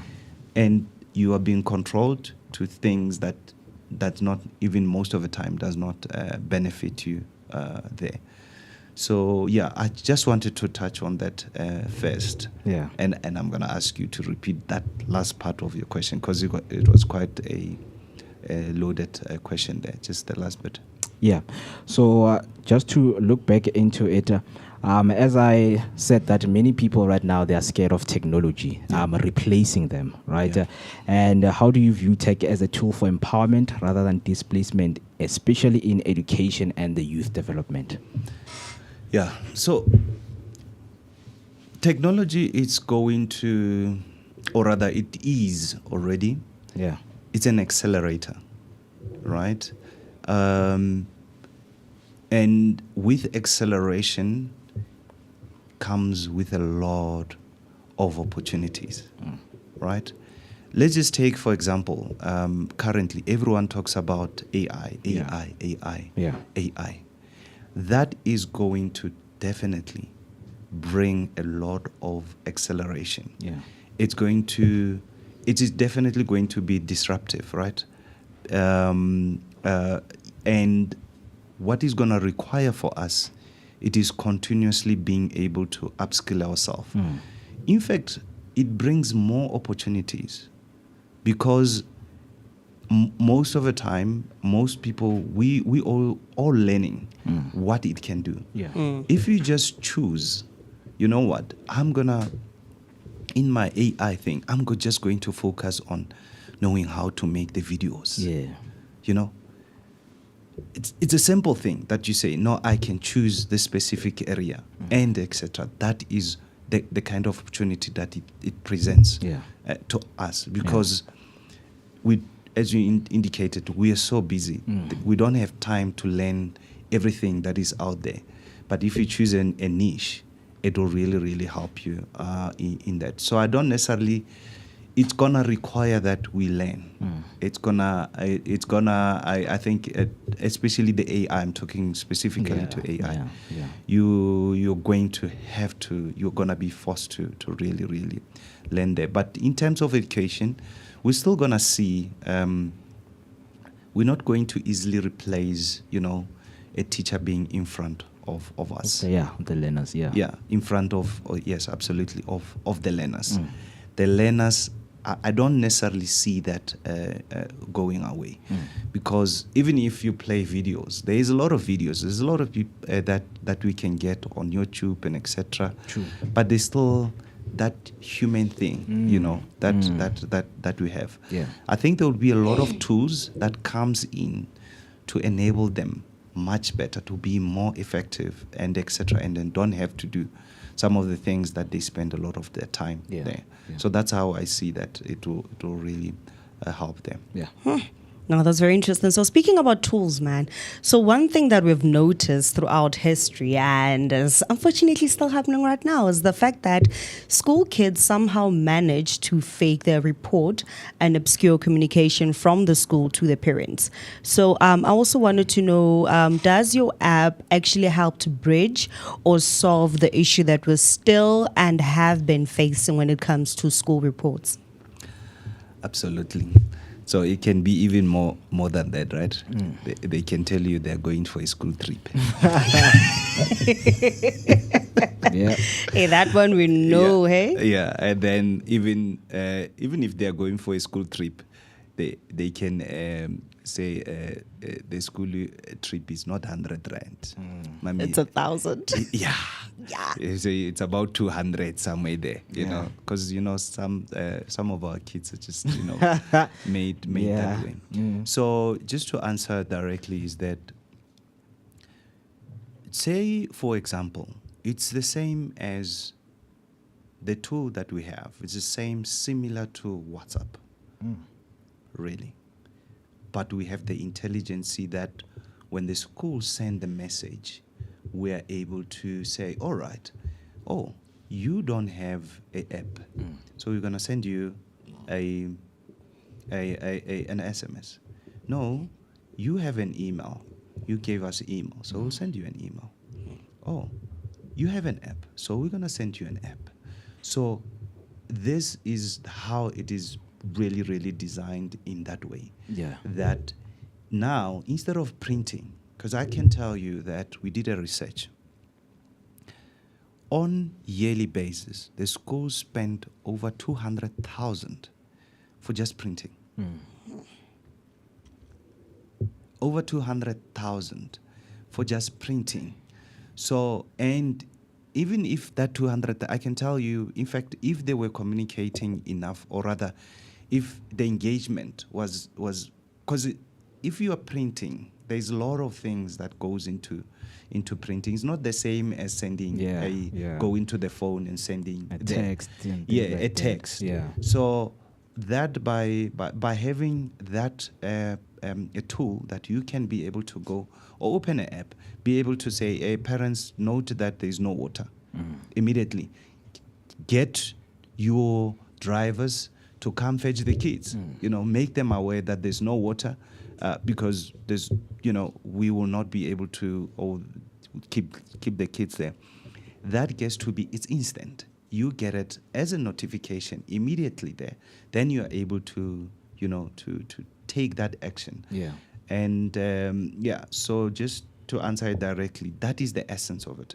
You would be able to get it instantly. And even worse, let me I'll touch a little bit there to say, most of us, we probably don't know the names of the teachers of our kids, right? Or you might know one, but there's English, there's that one, and etc. So the app, like I mentioned, is like WhatsApp. Imagine WhatsApp. You have a name there, but that name has got a role. It shows that this person you're talking to, because we don't know, it's a teacher. This one that you're talking to is a principal.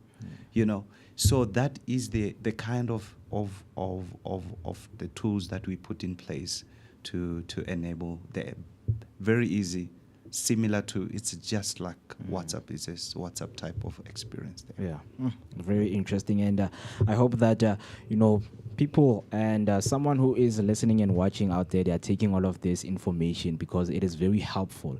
A lot of parents are still struggling with, their kids managing throughout the day-to-day tasks that are being given at school, and also keeping in contact with the teachers just to get information and the progress of their school kids. Now coming back to AI, because as you mentioned that we have to learn it, and we will have to use it also. With the rise of AI like Copilot, GitHub, is coding as a career still viable? Thank you. So thanks for that question. Let me just give maybe 4 pointers about AI. Yeah. So there's, let's say there's 4 themes that we have AI, right? We've got, they call it the generative AI. That is the one that you use for your ChatGPT, Copilot, and etc. We have the predictive AI.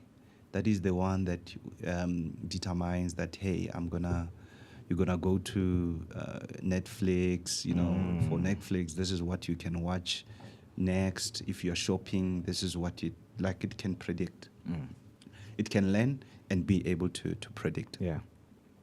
Then we have the one that is the automation AI. Is almost like instead of having a human having to click, you can give that AI to be able to do the clicking. Yeah. So that means that, So, and then we have the AI agents. Yeah. The AI agents are the ones that definitely big ones that are coming in there.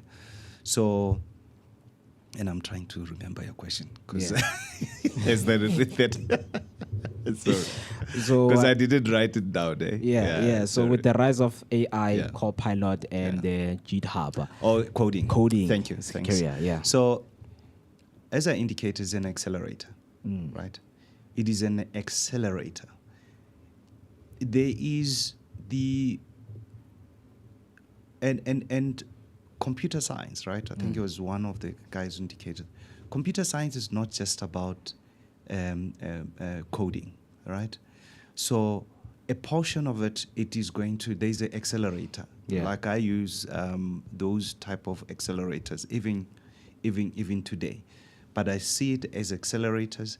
It means that the power of an individual, again, you're going to be doing more with less. So that's what I see that it's going to help us with. There's definitely still huge opportunities within this space. There's a lot of innovation that we need to do. We have to solve our own problems and etc. there. Yeah. So I also wanted to know, so how do you tackle compliance as far as Popia is concerned? Thank you. Thanks for that question. So if we look at Popia, in fact, most of the Popias, the regulation, it's imposed because of people become unethical, right? We put regulation to be able to govern people's behaviors. Yeah. So from the core of Scholar Present and the team that we have, ethics, it's really at the highest. And at the same time, we are fully compliant with your Popia. We make sure that you don't, information that is there for school. In fact, it's even the way that we have designed the solution, because one school can't see another school information. If you are a parent, you can't join the other school without the school inviting you, right? Yeah. At the same time, if you find that the school did not invite you, you can request the school to say, please, make me join, right? And then when they call you to join, you can, and at the same time, as you come in, you also confirm, is this my child? Yes or no? So that is the over and above, because one will say in Popia is obviously you need to make sure that your solution is secured. Yeah. You make sure that you don't take information. I mean, we've been in this for a very, very long time. That's why the organization has interested us with really even running solutions for finance. Which flows a lot of money in that. Yeah. So Popia and ethics is really high in the organization there. Yeah, very powerful. So before we conclude with our conversation right here, I just want to go to YouTube and read some of the questions that they have for you. So TC comes through, says South Africa is on a mission to train 1 million people in cutting-edge tech fields such as robotics, coding, and artificial intelligence by 2030. How are initiatives such as the Scholar Present assisting in driving this mission? Thank you. Thanks for that question. I really appreciate it, because so the platform, right? Our vision as a Scholar Present is to one day have a grade 7 that has an idea, right?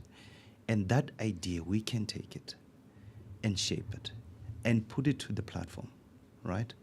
And then instantly, that grade 7 to become a millionaire. Then the question is, if you take that and put it to the platform, what's the benefit? The benefit is that we expose you to all the schools, the relationships that we already have there. Yeah. So Scholar Present is not the only one. That's why I mentioned the part of the community. Yeah. Because I said it's the school, it is the learner, it's the parent and the community. Yeah. So that part is that part where we say we work together to make sure that we all succeed. Yeah. Right? So we're not the only ones that will be solving the problem. It's also the community that is going to come to say, this is what we see as the problem. This is our idea. Let's put it in. And by the way, it's not just going to be a South African thing only. If you look at the solution, it is not just for South Africa. Yeah. It's geared for, in fact, going out internationally. Yes, the genesis is here in South Africa and etc. Yeah. But it's really for going across. Yeah. Right, interesting. I hope that TC is answered by that. And then second last question, what trends in digital platforms automation excite you the most right now? Automation. So I think the part I mentioned the videos, and it's quite interesting. Yeah. And I can mention it Google VEO3 or Google Flow. Yeah. Where you can put a picture of somebody and then mention this thing. Yeah. Then yeah. it creates And then that. It creates that. So yes. you take your photo and then you put it what it's supposed to say, and then thereafter you are talking. It generates it. It generates it. Yeah. So I think the part of generating the video, because what I see is that the marketing, the way that we market is going to be different. Yeah. And I think that is one of the things that is going to really, really influence even our communities, because our community, as we know, we don't learn through reading. Yeah. We learn through listening. We learn through video. And that, I think that is one of the things that is quite fundamental. Yeah. In general, if you're able to take time, even if it's 30 minutes on daily basis, to go learn about AI. There's a lot of videos all about in YouTube. Learn something. Most of these tools, they are literally free. Yeah. And then that's what I can say, and I think that is one of the things that is quite exciting. Yeah. Also doing the same to learn a lot about them there. Yeah. So right now, what advice can you give to a young black professional trying to enter the tech, not just as a coder, but as architect, strategist, and a CEO like you? Great. So I think I would like to perhaps to go to look into platforms. Yeah. Right? If you are solving a problem, right, we need to start when we think, let's think an industry, right? Because if you're trying to say, I'm going to be selling a tin of beans, that's just one product. Yeah. And then it reduces your chances of really, because you're going to hit once, right? Yeah. And thereafter, you're going to be discouraged and etc. Yeah. So I would say look into platforms, and because we have spent a lot of, I think, over a decade building platforms. So we also provide a way of being able to help people for sharing that for that acceleration. Yeah. Another thing is we have learned over the years that yes, you see a problem, go validate it. Go talk to people, and don't go ask your brother or your sister. No, the people that are experiencing the problem, because if you're going to, I've learned that a lot, and it was through pain to say, don't ask the people that are not experiencing the problem, because they are going to give you the assumption of what the other people does. So, and immediately when you talk to them, understand the problem, then go to the solutioning, and then validate even the solution itself. Because even on our side, before we even go and start building anything else and etc., we go do the process of validating to say, is this thing making sense for you? Will it work? And etc. Before you go to really invest a lot of time in trying to solve it there. Yeah. Mr. Linkwe, that was so mouthful, and I hope that people who are watching and listening from home, they have learned a lot. So if people want to get in touch with you and where to find you, and also, download apps and things like that, where can they find all of those things? Yeah, so for us it's easy. You can still get us at scholarpresent.com. If you just go scholarpresent.com, you will find us there. And then I can even if you just search for Linkwe, there are very, very few Linkwe. Linkwe Makubela, we can connect on LinkedIn. And I would also like to just leave the two numbers, which is my direct number. It's a 083 767. It's a 767. Then it's 0008. Yeah. 0008. Okay. And then our one that you can reach us, our office number. So I'm just trying to get it. You know, with technology, we rely on it a lot. Yeah, a lot, man. Yeah. So you can WhatsApp us in those numbers. Yeah. So 081 001 001 0019. Yeah. So 081 001 0019. Yeah. Those are the numbers. Those are the numbers. And email info@scholarpresent.com. All right. Great stuff. Yeah, this felt like a masterclass in vision. So thank you so much, for spending your time with us right here. And we just hope that you're going to come, with more updated versions and just to teach the audience and us right here in the next steps and where we are headed, in terms of technological advancement in our country. But with that being said, thank you so much for your time. Thank you, and thanks for giving me time and be able to to open up your platform there. Yeah, thank you. All the best. That was Lengwe Makubela right here on the Vooka Breakfast Show, tech entrepreneur and the CEO of Scholar Present. So he has shared his details. Please go and make the most out of it and make sure that you also get the information that you need. For now, let us take a short break as we are letting him go, and then nextly we are going to be joined by Newo Kinase, an author, after the break. So please do make sure and don't go anywhere. Vooka Breakfast Show. We're out here in the heart of Soweto, Dobsonville. This is right next to Zondi Hills, and just before you get to Provincial Club. I'm out here. My name is Musi West. I'm out here with the one and only maximum temperature. I'm working with my man, TC Shabalala Wakamazibugo, and of course our station manager, the one and only Banele Lyric. And we're traveling out here, man. This is what we do on the Vooka Breakfast Show. Yeah, you gotta get it fresh. We are fresh and nice. Now it's time to take the information to the people.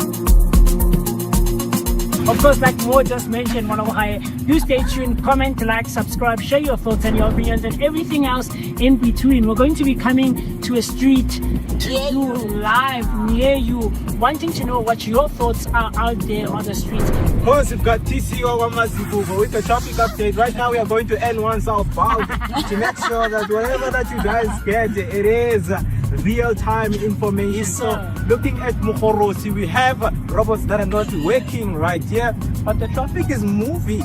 We're going to look at when is your rush hour time, when people are from the work, or from school, yes, right? Yes, gonna give you your daily update. So do make sure that you stay with us. Mobile Vooka Breakfast Show. Yes,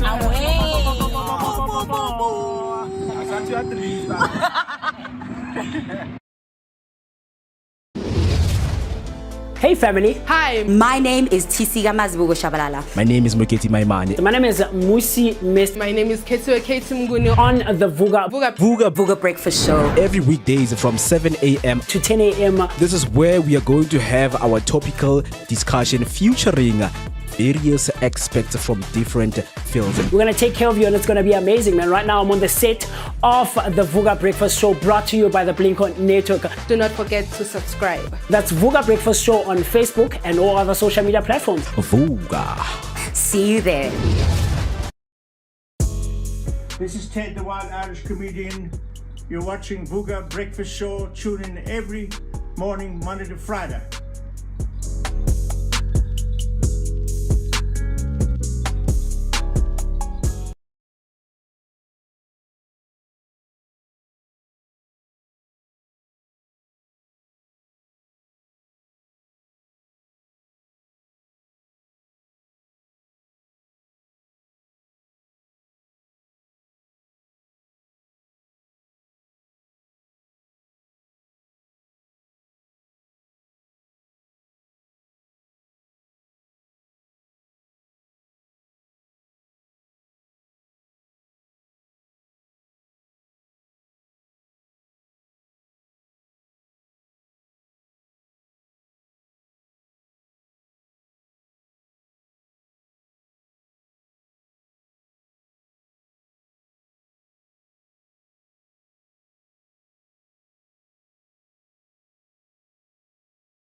unmuted.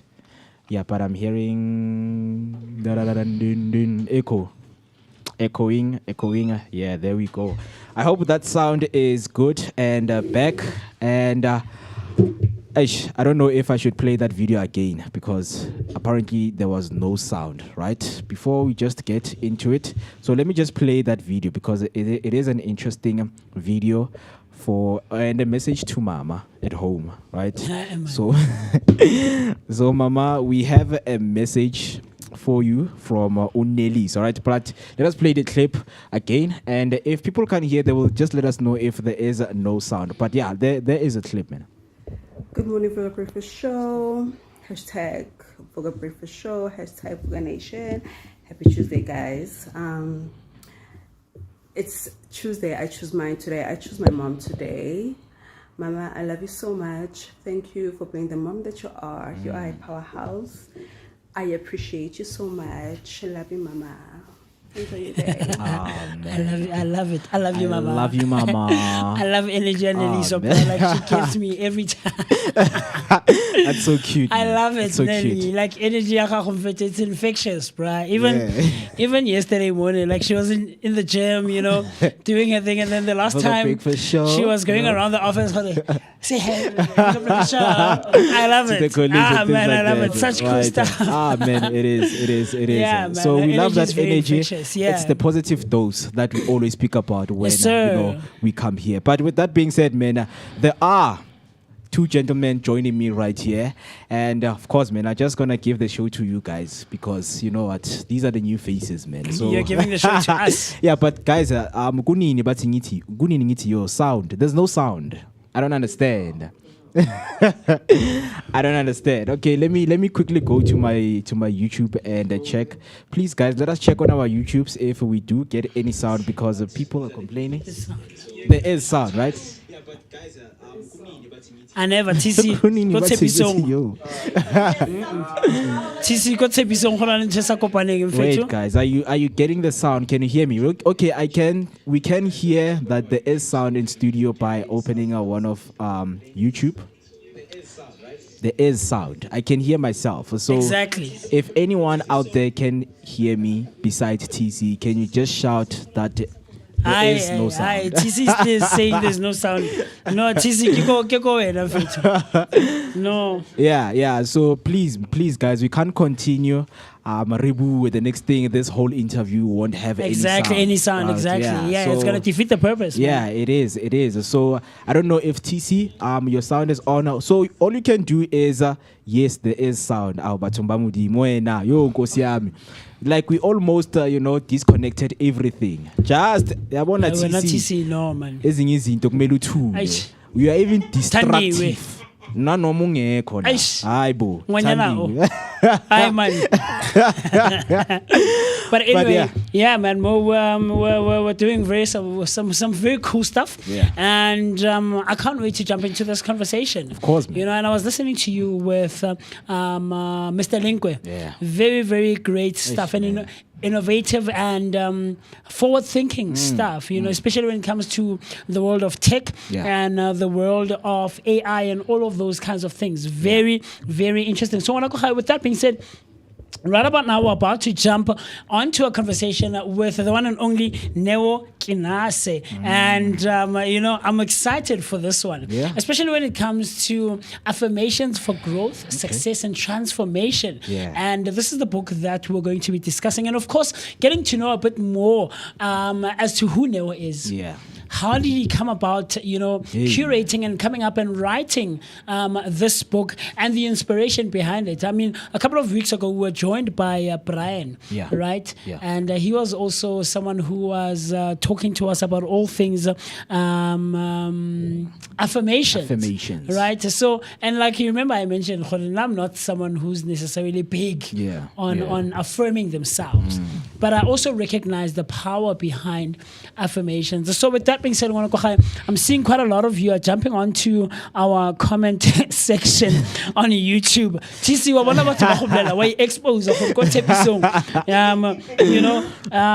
So Mam Tembi coming through saying, no, my baby love, you two actually, all my babies have the blessed day ahead. Very cool stuff. And then, of course, KT TUZ saying, crazy how she served me medicine yesterday and my dizzy mind didn't see Hore Kimang. Shout out. Who are we referring to? I think it's CC. Are we referring to TC? She served him medicine yesterday. When I turned you, and then Faith Komape saying, yeah, but we can hear you. Yeah, and then TC says, oh well, I am in spirit. You don't need to see me to know I'm there.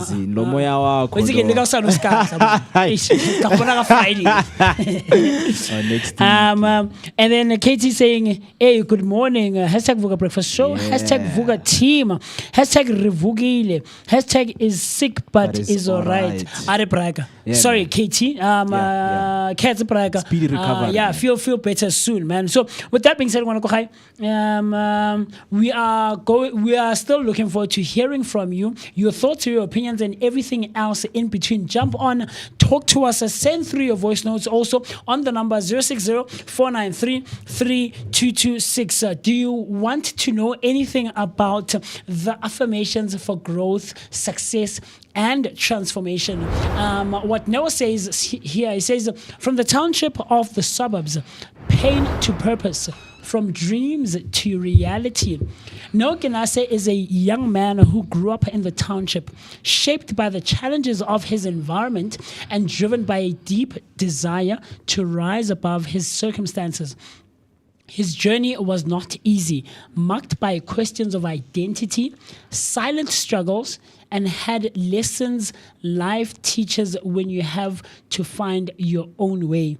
In this honest and heartfelt book, Noah shares his experience that shaped him, mistakes made, relationships that taught him, and the painful moments that built his character. He speaks openly about the absence of a guiding hand and the emotional cost of learning life's hardest lessons on his own. But this is not a story of blame. It is a story of awareness, transformation, and resilience. Yes, I love that. yes, indeed. I love that. I love that. Welcome, Mr. Kilase. Thank you. Welcome. We appreciate you taking the time, man. Talk to me. Let's jump straight into it. I mean, from reading a bit on, the back here, I'm seeing a sense of who Noah is, right? I'm getting a bit of your story, but let's jump straight into it. Who is Noah Ganase, and how do you end up now coming up with this book and being someone who's big on affirmations? Okay, thank you for having me.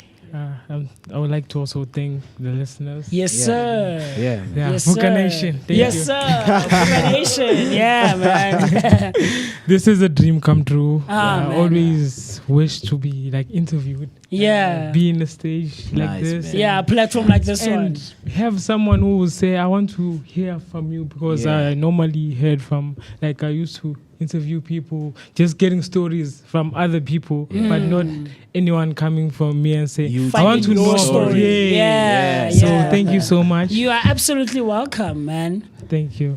So Noah Ganase is a young author from Lazi and Soweto, currently living in Pretoria North. Okay. I grew up facing many challenges, young South African experience, which is grief, broken relationship, betrayal, and adversity.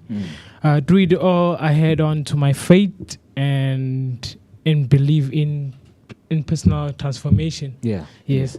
So, writing this book was a healing for me. Another way of expressing myself. As you can see, holding this paper because I always write. Yeah. For me, it's always been hard to voice out my thoughts, how I'm feeling, and true feeling. So this was another way of expressing myself. I wrote it from my personal experience to show that there is healing, discipline, and hope to anyone who ever felt broken, overlooked, and reminding them that there is power in words. Oh, wow. We speak daily, and the mindset we choose to embrace. So that's how also the book Kamaga. That is powerful, ne? Because we know that way before someone writes a book, there is a story that comes before that. As you mentioned, that you grew up with a lot of challenges. One of the challenges is grief, as any young man who grew up in the township. But now let's talk about your childhood. Did you have like a good childhood, like someone who grows up in a household where everything is being provided for you? Or you were someone who had to learn responsibility at a very young age? How was it for you growing up? I can say both, because we got things from. We were not a well-off family. My family believe so much in Christ. We are a believing family, Christian grandparents. Of course, my family is Christian people. So even if we didn't have something, we would always believe that. We always pray, always pray. Like knowing that if anything, maybe you feel like maybe there is no food. I wouldn't say them struggling much. I would say them praying, then something happens. So it's that belief of saying, oh, okay, there is something you can lean on to if you are not feeling okay. Then also learning responsibilities from a young age, because when you grow up with your grandparents, and maybe your mom always working, and maybe your dad is not often around, of course you will start wanting to explore by your own self, because there is these influences. Influences. Yes, sir. Yeah, definitely. There's influences around you. We grew up in a Christian family saying that you are not supposed to date. You're not supposed to have a girlfriend. You have to grow up and finish school. After finishing school, then you can do all of those things. Then find a wife. Not even a girlfriend. Find a wife. So I started. It wasn't easy for me, because now I started being influenced by the other people, by people around me, friends, because you want to fit in. I wanted to fit in, and saying, man, I'm always laughed at. I feel like I'm someone who's like, you are different. These guys outside. You're an outsider. Things like definitely. that. You're outside. You are not with the cool kids. And if you want to be with the cool kids, you have to do what they do. You have to do what they do. So that's where it all became wrong, because when I start wanting to date, it's where it all went wrong. It's where I felt like, but anyways, I just said, you know what, this is my own journey, because there's no someone who's gonna teach me like day to day. A father figure is very important to a boy child. I can say even boy child and girl child. Let me just say both parents are important. But I just needed someone to just maybe guide you, guide me. Like that. So it's where I started being in relationship, learning a lot in relationship, seeking. Like I started asking myself questions, because every time I dated in a young age, that's quite an experience. Yes, and I was already picturing like like the level of grown-ups, like how having these kind of vibes, seeing them. Seeing, I was busy. You wanted to experience. I can imagine, man. Very cool stuff. So, I mean, but with all of these things that were, that contributed to your upbringing, right? All these influences, seeking a guidance from a male elder, right? How do you think, and then eventually finding yourself coming up with this book and writing it and being the author behind it, what is the inspiration between Speak Life, especially as to the moment that made you feel like affirmations became more than just words? It was a survival tool for you. It was a thing that you run back to constantly, in your dark moments and in moments when you felt like there's no one else to run to. For me, affirmations became the mindset I chose, because you speaking words that are not really realistic with the current situation you are in right now. Maybe let's say you are feeling depressed. Yeah. And it's hard to say, I am going to go through this. Sometimes it's very hard to even say that. So for me, it was being raised in a Christian family. From just like how I said earlier, is that we, even if we didn't have much, we'd always have something to lean on. God, of course. Then just believing in God that, okay, things like this might go, because I have been in a home which they always pray, they always do that. So it's where I said, okay, I already know God is with me. Then let me just change my mindset. I have to change my mindset to at least, because I cannot feel I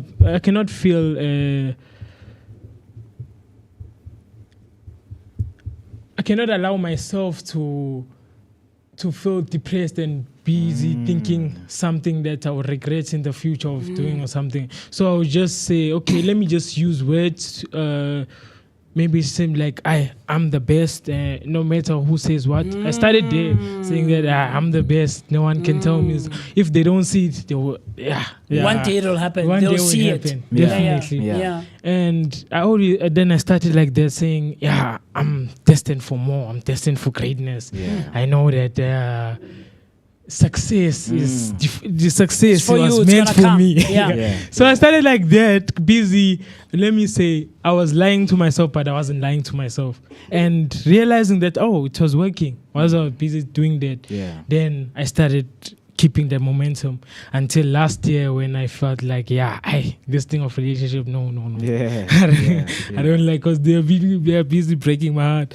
So I feel like, do you feel like relationships played a huge role? Like some of the relationships that you've had thus far, they contributed in how you view things or your outlook on some of the things just in general in life. Definitely. Relationship we have with your parents, relationship we have with your friends, relationship we have with your teacher, like all of those relationships shape me to see like the way life is right now. They contributed to how I see the world right now and how I see the environment I'm in right now, because I believe that success starts with relationships. Whether it's relationship with your family, your partner, and all of that. If you want to be successful, you have to be with the right people. Before you become, you want to have good people beside you, positive people. It starts with you as a person. So it's what I realized. And writing this book, it's where I was feeling bad. Then I was like, no, you know what, because I have never spoken much to anybody, telling them how I really feel. So I just said, okay, let me just write it down. Because when I write it down, it started healing me. I started having something that that I'm focusing on, shifting until until I love that. Hey man, very, very interesting, because this complements as we can name it, affirmation as your armor. You've used affirmation as your armor. So with that being said, right here with me, I'm just going to read just a chapter from your book. So right here we see Neo Kinase has written that, dear younger me, if I could sit across from you right now, look into your young, questioning eyes, I would hold your hands gently in mine and say, you're going to make it. I know life already feels like it's asked too much of you. I know how many nights you've cried silently, wondering why you feel so different. So alone, so unsure of your place in this world. There's so much you don't understand yet, and that's okay. You don't need to have it all figured out. You are still growing. Life doesn't come with a manual. It's a journey full of mystery, pain, and beauty. I just want you to know that you are stronger than you think. You won't always feel this heavy. The ache in your chest won't last forever.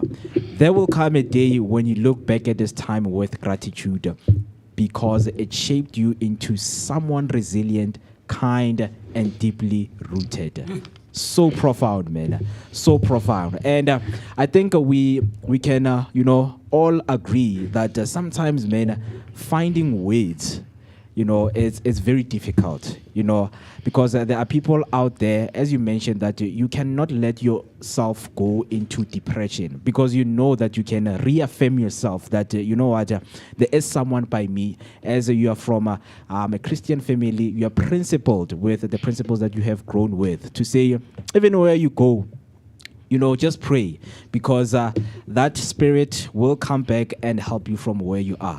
And as I mentioned, that words are very difficult. For some of the people, they become depressed because they can't find the right words. For you specifically, what do you think, the moment of transformation that happened for you to say, no, man, I think I can literally help someone out there, to follow my footsteps or to learn from where, I come from? What is it that you think, took a shift for you to decide to break the barrier of saying, no, man, I can really do this, and this is where I am now?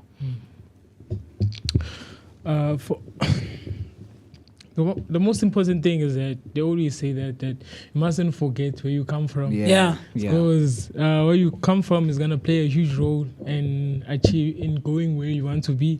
So for me, my background, growing up from a Christian family, it really helped me to actually knowing that there is something I can believe in, even if I'm feeling bad, even if I'm feeling depressed, if I'm not feeling okay, if I think like things are not going okay, then I know where to refer back to and say, I've seen this before, and if it's happening like this, and this is what the elders did when this kind of situation happened, because they say indlela yifunda ngabaphambi. So for me is also, by writing this book, it doesn't mean I know everything now, because also our other chapters here, it was things that I saw happening in the family, and some of the other things, it's where I did my research, because I'm always that person who always want to learn more, to learn, I want to interview people and all of that.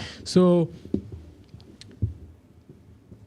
what I want people to take from my story is that even wherever you start, there is a beautiful story ahead. And if you ask me now, 4 years ago or 3 years ago, would I maybe imagine myself maybe sitting here?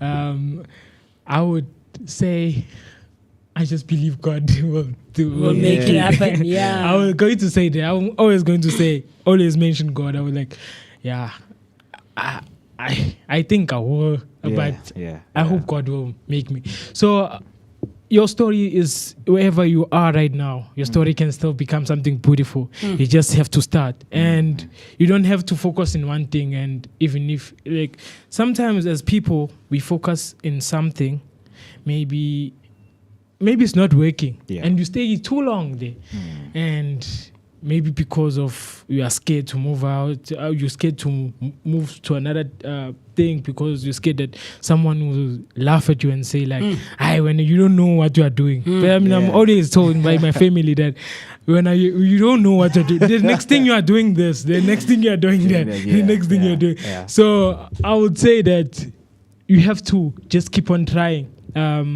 Your story can still become something beautiful by busy testing yourself in different angles, and always stay true to what you really believe in. And I love it, man.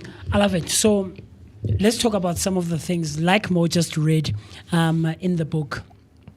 Do you think there's one affirmation, that stands out for you, that really, really, really helped you in one of your darkest moments, or in a situation where you felt like, I want to give up hope, or I feel like giving up hope, throwing in the towel, or anything of that sort? Is there a specific one, or even more, maybe affirmations that are in the book that really stand out for you?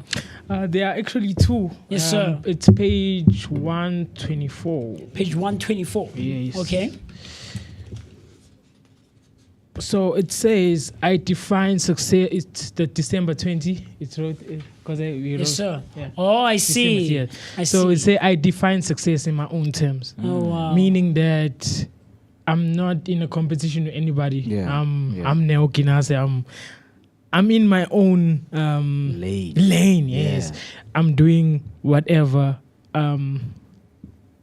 feels good to me to do, or whatever motivate me. Yes, to sir. do. Yes. So I don't need to feel pressure, because feeling pressure, it's and busy focusing on what others are doing, it's where it's gonna bring anxiety, and that's what I learned in an early stage. Yeah. So that's why I started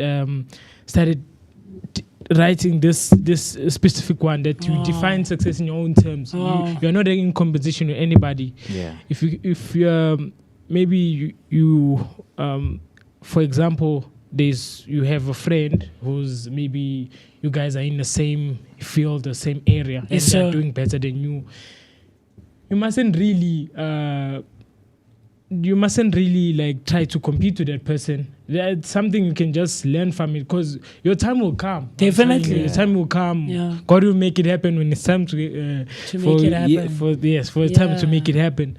So yeah, that's one of it, and the other one is I'm connected to something greater than myself, which is God. Wow. So always be consistent like this. I know that whatever I do, even if I'm feeling down, even if I feel like it's moving slow, Yeah. I'm created by something greater than myself. I know that there is something that is guiding me, and this me taking time to get wherever I want to be, it's because what is the thing that I'm connected to is still manufactured, it's still building me to be ready for that stage. And Wow. those are the most I don't know if you're seeing this on the pages. I think it's, let's see, from page it's from page 1 or 19, page 95, right? Page 95, yeah. Chapter 5, 365 daily affirmations. Definitely.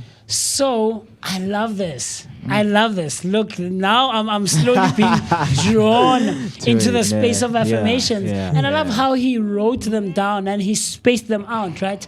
So you're perhaps wondering, you're ready from wherever you're tuned in from, and you're seeing me smile as I'm going through those pages. So. And I don't know if you can see on your screen there, but Neo has written one affirmation from the 1st of January all the way to the 31st of December. For every month, for every day, there's one affirmation that you can take. And if we go to August 5th, since today is August 5th, right? So I was about to do that. I saw that it's growth, Mo. August 5th says, my past does not define me. I am always evolving. Wow. Definitely. I love that so much. I love that so much. And Mo, I went to the one for my birthday, the 6th of September. But your one on the 11th, On the right? 11th, man. Your one says, I give love without fear, and I receive it without resistance. Definitely. Wow.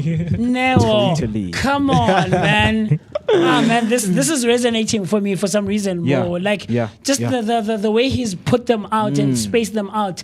And I don't know, man. I mean, it's just giving. it's those days when you feel like there's nothing you can reflect back on. But if you are, or you have this book with you, you would go to the exact date. Yes. Rather than jumping dates and jumping months, you go to the exact date and just read.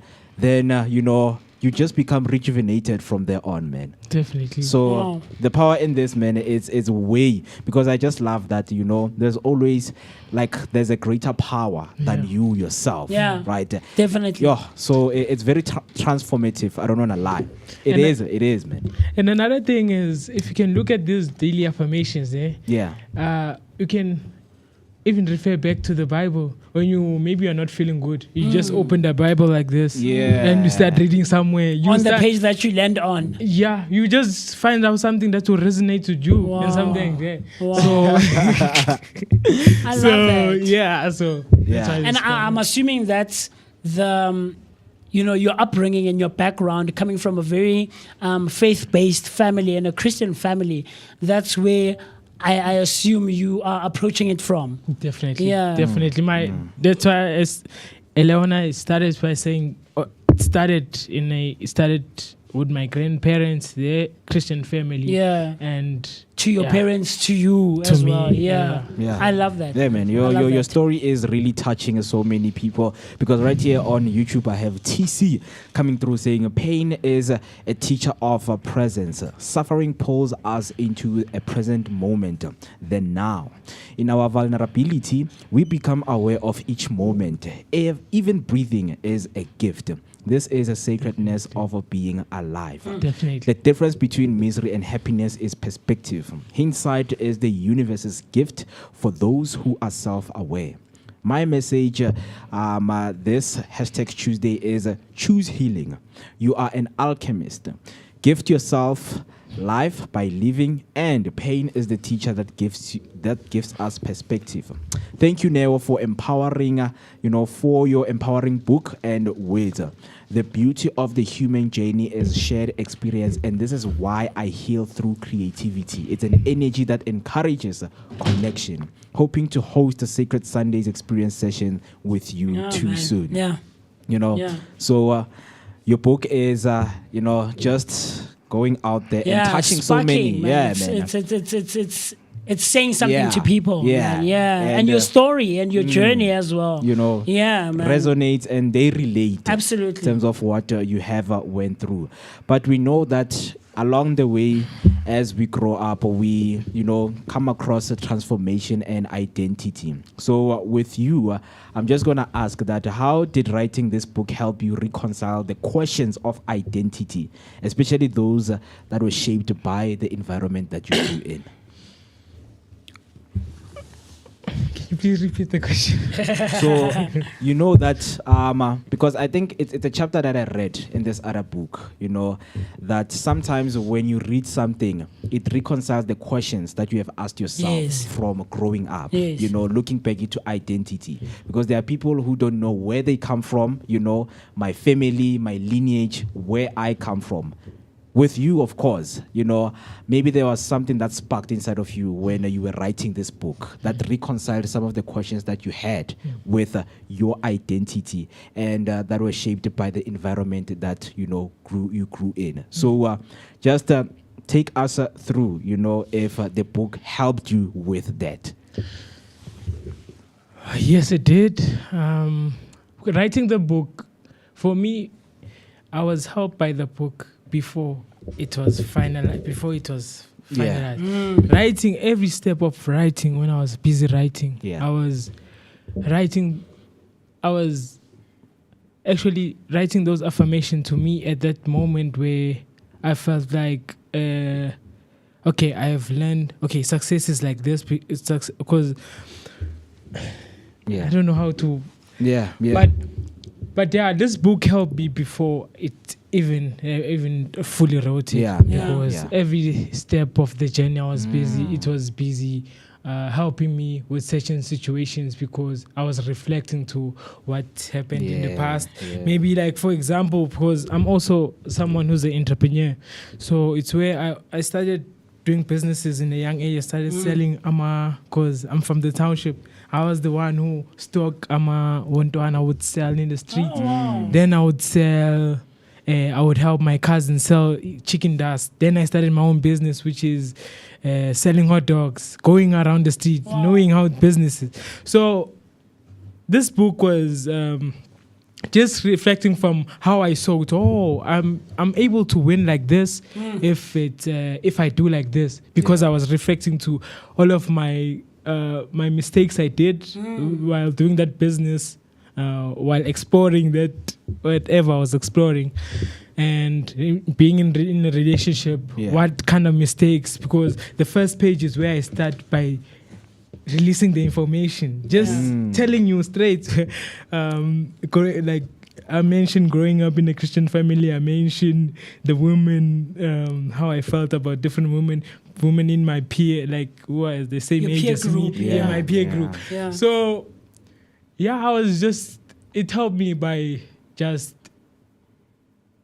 reflecting more, because it's reminded me. Yeah, so you were it's- able so to it's a connect the reminder to dots. me. Yes, Yeah, if yeah. I can say that. Hey, man.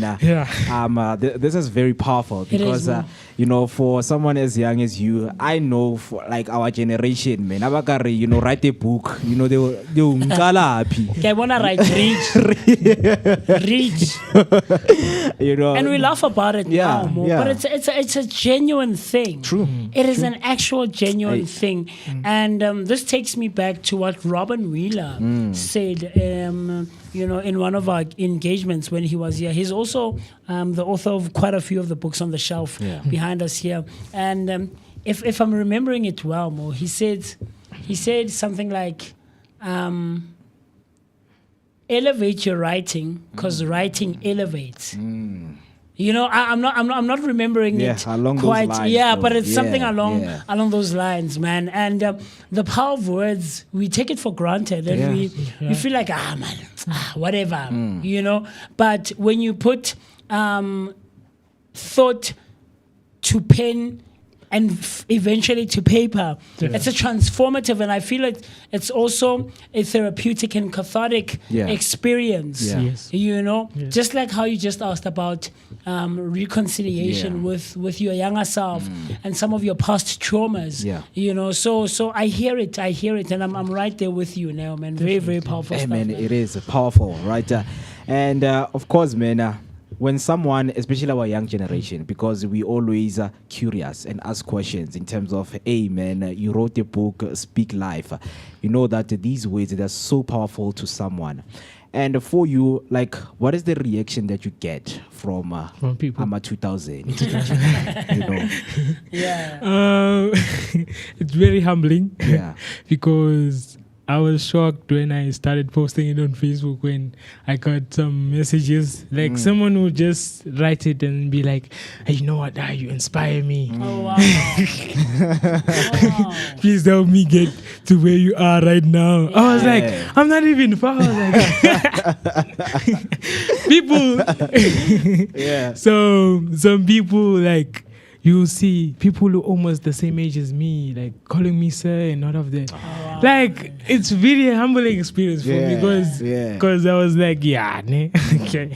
Then, it really shows this is bigger than me. Because now, even people now also asking, show me, like sending me the books and say, now I wrote this book, can you just help Go me? through it. Yes. See what you can help me with. Definitely. Yeah. And others were asking if is there a publisher that can help them. And there is a publisher, which is the one who actually helped me, Evelyn 50. They are very publishing company. They are very good. They are very amazing. I think people can search them if they want to write their book and they want assistant and all of that. So I was busy directing them to that I don't want to lie, I'm not I can help them, but I can help them share their story.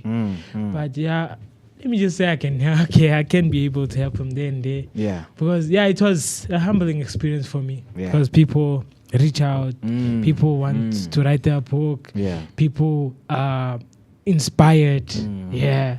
So man, I mean, we see that the work that you do is earning you the respect that you deserve, because they are saying let your work speak for you. Let your work He's sir. And Hey, meanwhile, man, these people are probably older that if not the same age as understand him. Man. Those kind of things, man. So in terms of we know that from here and growing up, what we would want to leave, of course, is the legacy and the vision that people would want to carry. So what's next for you as a writer now, and as the voice for transformation, man, for people out there who want to boost their confidence and things like that?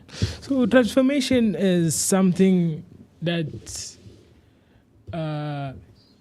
Since transformation is a journey, it's a process. It's always until you die. You always Ongoing. transform. You're always ongoing. It's Yeah, an ongoing thing. So I would say people must do really what they love. Yeah. I'm telling you, and that thing they mustn't get it wrong. Yeah. That thing they must also fight for it to actually generate income for them so that they can live. Because they can say, I just do what you love, and then you find out you've been doing what you love, but your life maybe is not changing because you are not also willing to learn the other side of how to make it earn this thing of what you love. Yeah, so I would say that people must do what they love and always transform. Like I'm writing a book here, but I also have a company which I do advertises there and there. Yeah. So I would just say, after doing this, okay, I will continue promoting the book.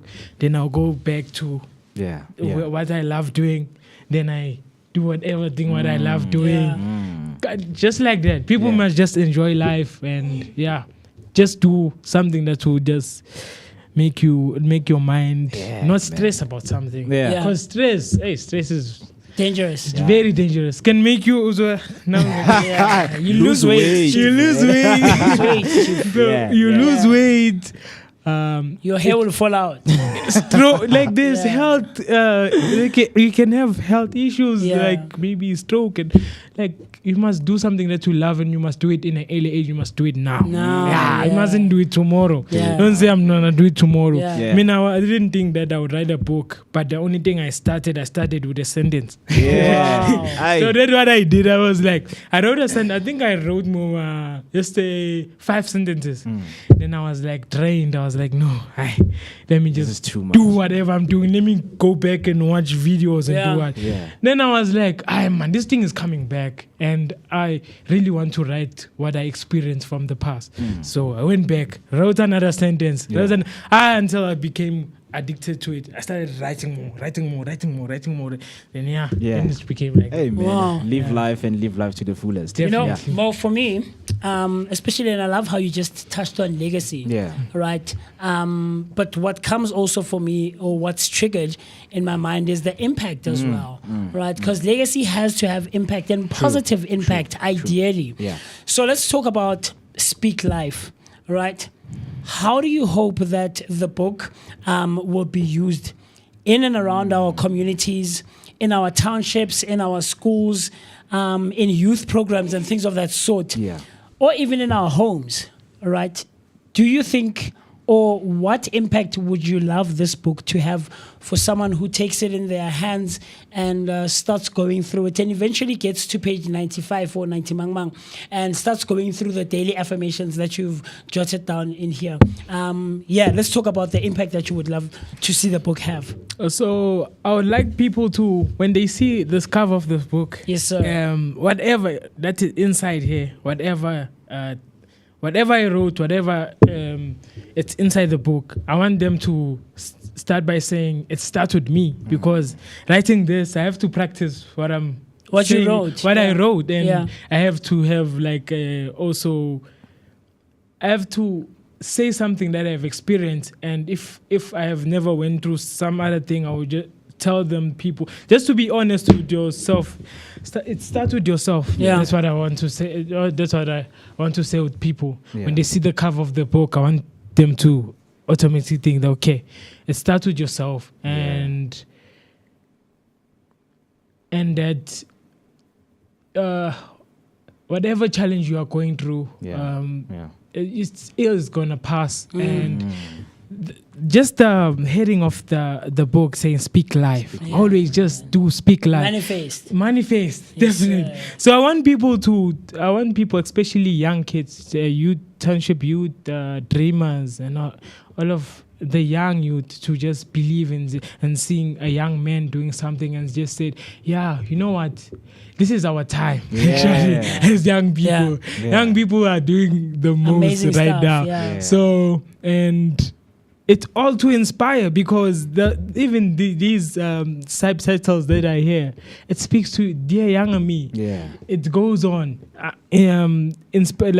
speaking to people who are 20 years old, people who are 30 years old, people who are 40. Then I dive into relationship drama. Then I speak about how to be loved properly and love yourself. So it's something that resonates to, let me just say, almost all of us. Yeah. Especially because I want to just emphasize more on the youth that you can do this, and this book is for you, definitely for you. And someone who's searching for their path, and someone who really wants to know what can they do, because we even the book, because I even wrote about in a workspace how to use your salary actually, because this book, I published this book with the job I was in, because I didn't think that one day like I would be employed. I didn't want to be employed. I wanted to be entrepreneur. So I want people to know that even if you are working in a 9 to 5, a low paying job, you can do something with that money. You can try to save and do something with that money. Because I just took my money. I was been working for 3 months. I took all of that money and invested in this book. In the book. Yeah. I love that. So I want them to, I just want them to know that this book is for them, especially the young people who want personal growth, who just want to learn more about relationships, about success. And hear about my story and what things that I have learned before. Then it's for you. I love it.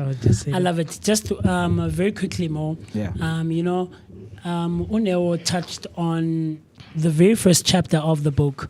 All right, as you start reading, chapter 1 says, the wounds, the lessons, and the hope I'm holding on to. Noah says, growing up, I often felt different from the people around me. From a young age, I was attracted to older women. And that confused me. I did not know how to explain it. And I did not know who to talk to about it. It made me feel like I was not normal. Most of the girls my age never really connected with me. I felt like they did not understand me, and maybe I did not understand them either. Over time, the feeling grew. Now I look around and it seems like no one really gets me. Not girls my age, not older women. I've started to ask myself, is it them or is it me? Sheesh, man. I want to continue now, Chief. I want to find out what happened now. I want to find out, you know. And I think this speaks to a whole lot of us. True. It might not necessarily be the exact same situation that you're going through, you know, or that Noah went through in his younger days as a young boy, right? But there is parts of it, man. Some form of you know, resonance that you can take from it. There's an experience where you also feel lost in this very confused and confusing world that we're living in. Right, like I mentioned last week Thursday when Pastor Jack was here, is that a whole lot of us are lost, man. A whole lot of us are looking for some form of identity, some form of belonging, some answers. We're looking, you know, and thus you find a lot of people in society doing very weird stuff. Snacks, and you ask yourself, Chief, like how does that reconcile in your mind? How does that make sense in your mind? And once you find out the story and sit down with them, you'll find out that hey, this person is lost and is looking for some for some way out of the situation that they're in. No, I love this so much. I love this. I wish we could read more with our listeners and have them engage with us. You know, I mean, Faith Komap is saying, you know older women. You know, I mean, it's interesting. Just from the first paragraph of the first page, man, it's interesting, man. More talk to me. What are you feeling? What are you thinking? So before we conclude with this conversation of ours. So yesterday we were also sitting down with an author, and I just want you to tell me if you agree with the statement. So he said that they have told him that authors are starving artists. Oh yes. Do you agree with the statement? Yes. Because I just wanna because you cannot rely, like, being an author is I can just say it's giving back. Actually, it's not something that you can, especially if you are someone who's not really known and because being an author is also a status. You know that's what I have realized, that being an author is a status. So people need to know you. You need to do something, maybe. For you to be known, and recognized as an author. I see. That's how you have to. You have to also have proper PR people who will put you on billboards and make sure that your book sells and all of that. Yeah. So being an author, you really need guidance. You need help, and everybody can be an author, but it mustn't be something that you feel like, or being an author, then that's it. Yeah. You need support. You just keep on being an author. For you to even write a book, that really shows that you are someone who's willing to learn, and that you understand that learning doesn't stop. Now you always have to learn it. So being an author is a status. So that's what I realized, and now I just said, like, continue doing whatever you are doing, whatever you love doing as an author, and continue promoting your book. In some way, you're gonna get there. You're gonna make it, and also you need patience. But I would just say, for now, for someone who's not really known, it's just tough. There's a lot of authors we know around in our townships and all of that, who really are not doing so well. Yeah, you're not making money and all of that. Yeah. But once people start recognizing you, I'm telling you, life can change. And you mustn't stop there only. It's like being an artist, like being a music artist. You start being a starving artist when boom, your track you start getting collaboration. It's where money starts coming in. And of course it's gonna end. Those gigs might reduce a little bit when you are there. That's why you must always use that money wisely. Once, if you're an author, you start booming. Take that money, invest it in something. Continue doing something that's will better your life. Yeah, man. I love it. And have support.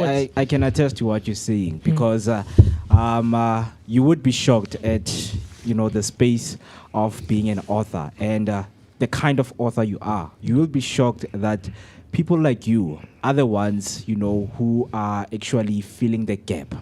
Because we've seen with celebrities, man. Celebrities, they go on and they use their clout to write books. Yes, definitely. And what we read there, man, it's not speaking to us, man. Like, it's no not substance whatsoever. Like, there's no. Because I remember, Trevor Noah made a joke about this other celebrity, who wrote a book and things like that. And he mentioned that, man, it's not like it's just because you have numbers means not that you have something to say. You have something to say to people. Do what you do and leave the job of authors to the authors so that they can continue to uplift their communities. Because when you talk about your cloud, and your cloud is not saying anything about the community, right? But with that being said, man, are there any more books that we should expect from you? Workshops and programs and things like that? Definitely. But I want this book to be out there. Like, I'm just busy fighting and praying to this book to be out there. A lot of people know it and a lot of people read it. That's the most important thing. People read it. Then I can, because these are affirmations. Now I want to tell a story. I want to write something that, like a novel, like something that I would really dive into my situations and all of that. Because this is mostly affirmations. And affirmations, I think they are really important in a story, because sometimes you want someone's story when they are there. That's why I rather did affirmation than really telling my story. Because affirmation at least is something that can help you and try to understand. Say, okay, it's this kind. Then I can dive to and tell my real story and dive deep. So I think that's the next book I'm writing right now. I'm starting to write now. So right now, back to Speak to Life in terms of where people can get the copy and things like that. Where can they find the copy? Takealot is delaying. Distributor is delaying, but it's now available on Amazon Kindle. I think it's Kindle. If I'm not pronouncing, yes, Kindle. So people can just go on Google and write Neo Kinase Speak Life. Yeah. If you write Neo Kinase Speak Life, you're gonna see the book. Yeah. If just go to Google, write Neo Kinase Speak Life. Then you're gonna see the book. It's gonna appear. Click the link, go, and then you can buy the book. Interesting. So much helpful, man. And I hope that people got that information.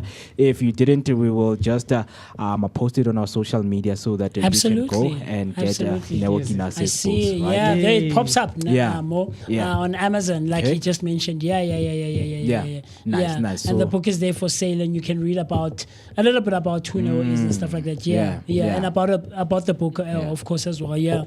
So very interesting, man. And lastly, if people want to connect with you, man, through your social media platforms, can you please give them to us? Then I'm Neo Kinase on Facebook, Instagram, TikTok. Yeah. I will normally use Facebook and TikTok a lot. Yeah. So it's Facebook and TikTok. That's where people can get you. Yeah, man. Very interesting, man. With that being said, thank you so much, man, for spending some time with us, and we really, really appreciate you being here with us, man. One last affirmation for anyone who's watching, listening. Just any random affirmation, whether from the book or just coming from you. What's the one affirmation that you can leave our listeners and our viewers with on this Tuesday morning? Your past doesn't determine your future. Because I'm talking to someone who have struggled. I'm talking about someone who had a rough background, and it's really controversial because for me, my past shaped me. Then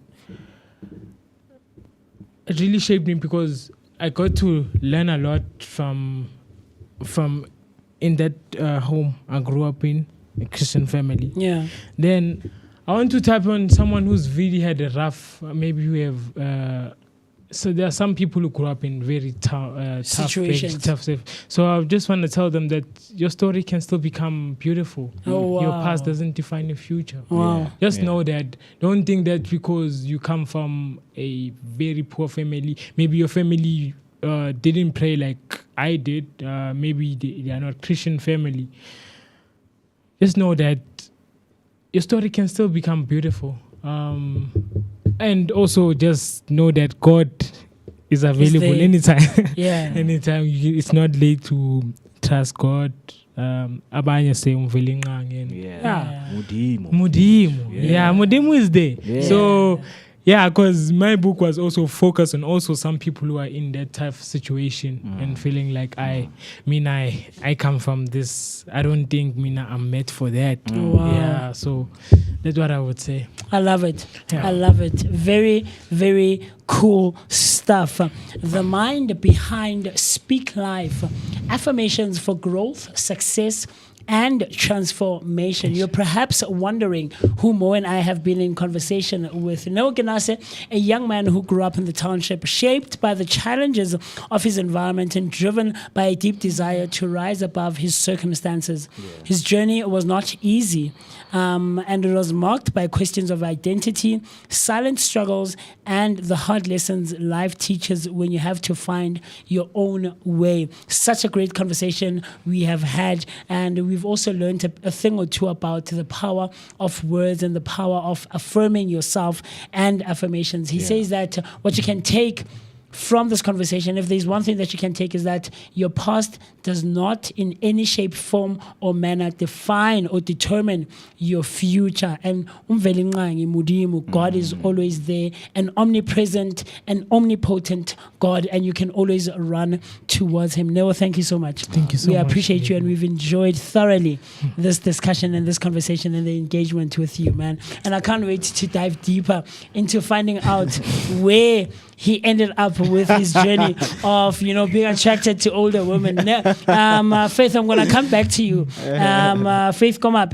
I'm going to come back and let you know. But of course, what you can also do, just like he mentioned, is that go through or jump onto Google, on Amazon, and get a copy of Speak life for yourself, right? So that you can find out a bit more about his journey. But with that being said, we have been talking for a while. The time right about now is 24 minutes after the hour, 10 o'clock on a Tuesday morning, the 5th of August 2025. And we have thoroughly enjoyed being in your presence and in your company, engaging, thought-provoking, mind-shifting conversations with industry professionals, man, people who are doing great and amazing stuff in and around our communities were joining us this morning. Of course, and a bit earlier on, Afriberry and Mo were in conversation with Lemkwe Makhubela, right, talking all things technology and AI and forward thinking, the founder of Scholar Present,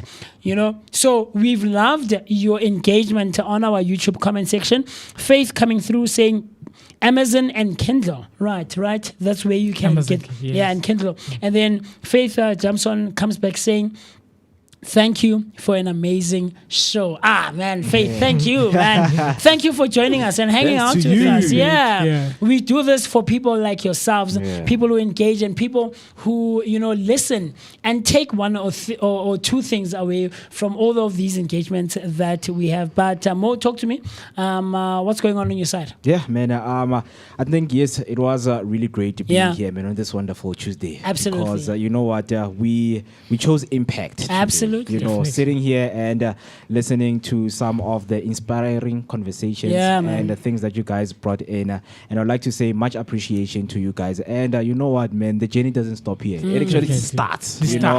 So please, man, whatever you do, all the best to everything that you're going to do. But from me, man, I think I have been fed with so much motivation and looking ahead to today's day. Man, it's and the rest going of the to be week, great. man. And the rest of the month, celebrating women, of course. Who are you choosing today? Who? I need to choose Masketela. Who are you choosing, Chief? Speak live, Chief. You must manifest these things. You must manifest, you must grow, you must impact. What are you choosing? Okay, it might not be a who. What are you choosing today on a Tuesday? But because next week Monday is my birthday, it's your birthday, so I'm just going to choose my late mother who gave birth to me. I love so that. For this whole plot, it's Women's Month. It's Women's Month. Understand? I So love it. So that's what I'm choosing. But with that being said, man, I am motivated because. Things will change, man. Things will change. This reminds me of what Pro said, because he said, they say we own this world because this world is our own.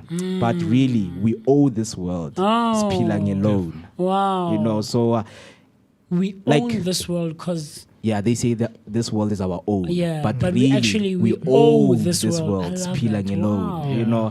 So living on borrowed time. Yeah. So whatever time you have, man, use it to impact do it people. Now, like Noah said. Start now. Man. Yeah. Don't wait for tomorrow. Aye, man. Powerful. With that being said, man, it was lovely being with you here, guys. Same time, same place tomorrow as it's comedy. Come tomorrow for comedy because you got a third born and Keketo will be here. All things laughs. All things comedy. All things comedy. Trying to take away the midweek slump. Of course. Absolutely. Of course, man. That being said, my name is Moketi, my man. See you tomorrow and signing out, man. Yeah. I don't know, for myself, okay. Yeah. I was lost there for a second. I dozed off for like a second. Look, man, like Mo said, we've enjoyed thoroughly being in your presence and in your company. Of course, this is where TV, or rather, this is where radio meets TV, only and exclusively right here on the Vooka Breakfast Show, brought to you by the Blinko Network. Always spending some great quality time with myself, the one and only MOOCEE Mist. My name is Musi Mist, and I was excited, and I've been happy to be both in your presence and in your company. Like Mo said, tomorrow bright and early, same time, same place, right here where we give you your daily dose of positivity that is accompanied by an energetic start to the day. In closure, a huge birthday shout out to Usbongile, who I am the godfather to his son. Nice. Usbongile and I like same street go Magreza, just Momo Dobsonville. So she's celebrating her birthday today, and I hope she has a great one. Huge shout out to her. Yeah, man, filled with laughter, love, and all things great. But with that being said, I'm looking forward to the rest of the day. I might perhaps go to church. Whenever I go to church, I come back with stories, Chief. So today, or later tonight is SMJ, Savannah Music Jam. So I'm hoping that I'll be able to go out there. But I'll see. And then I'll come back. Of course. How church was tonight. But with that being said, guys, stay safe, stay cautious on those roads, stay warm and stay hydrated so that you and I and the rest of the team and the Vooka Nation can continue spending great quality time with each other, having a great energy exchange on a day-to-day basis between the hours of 7 and 10. We'll see you tomorrow morning. Cool stuff.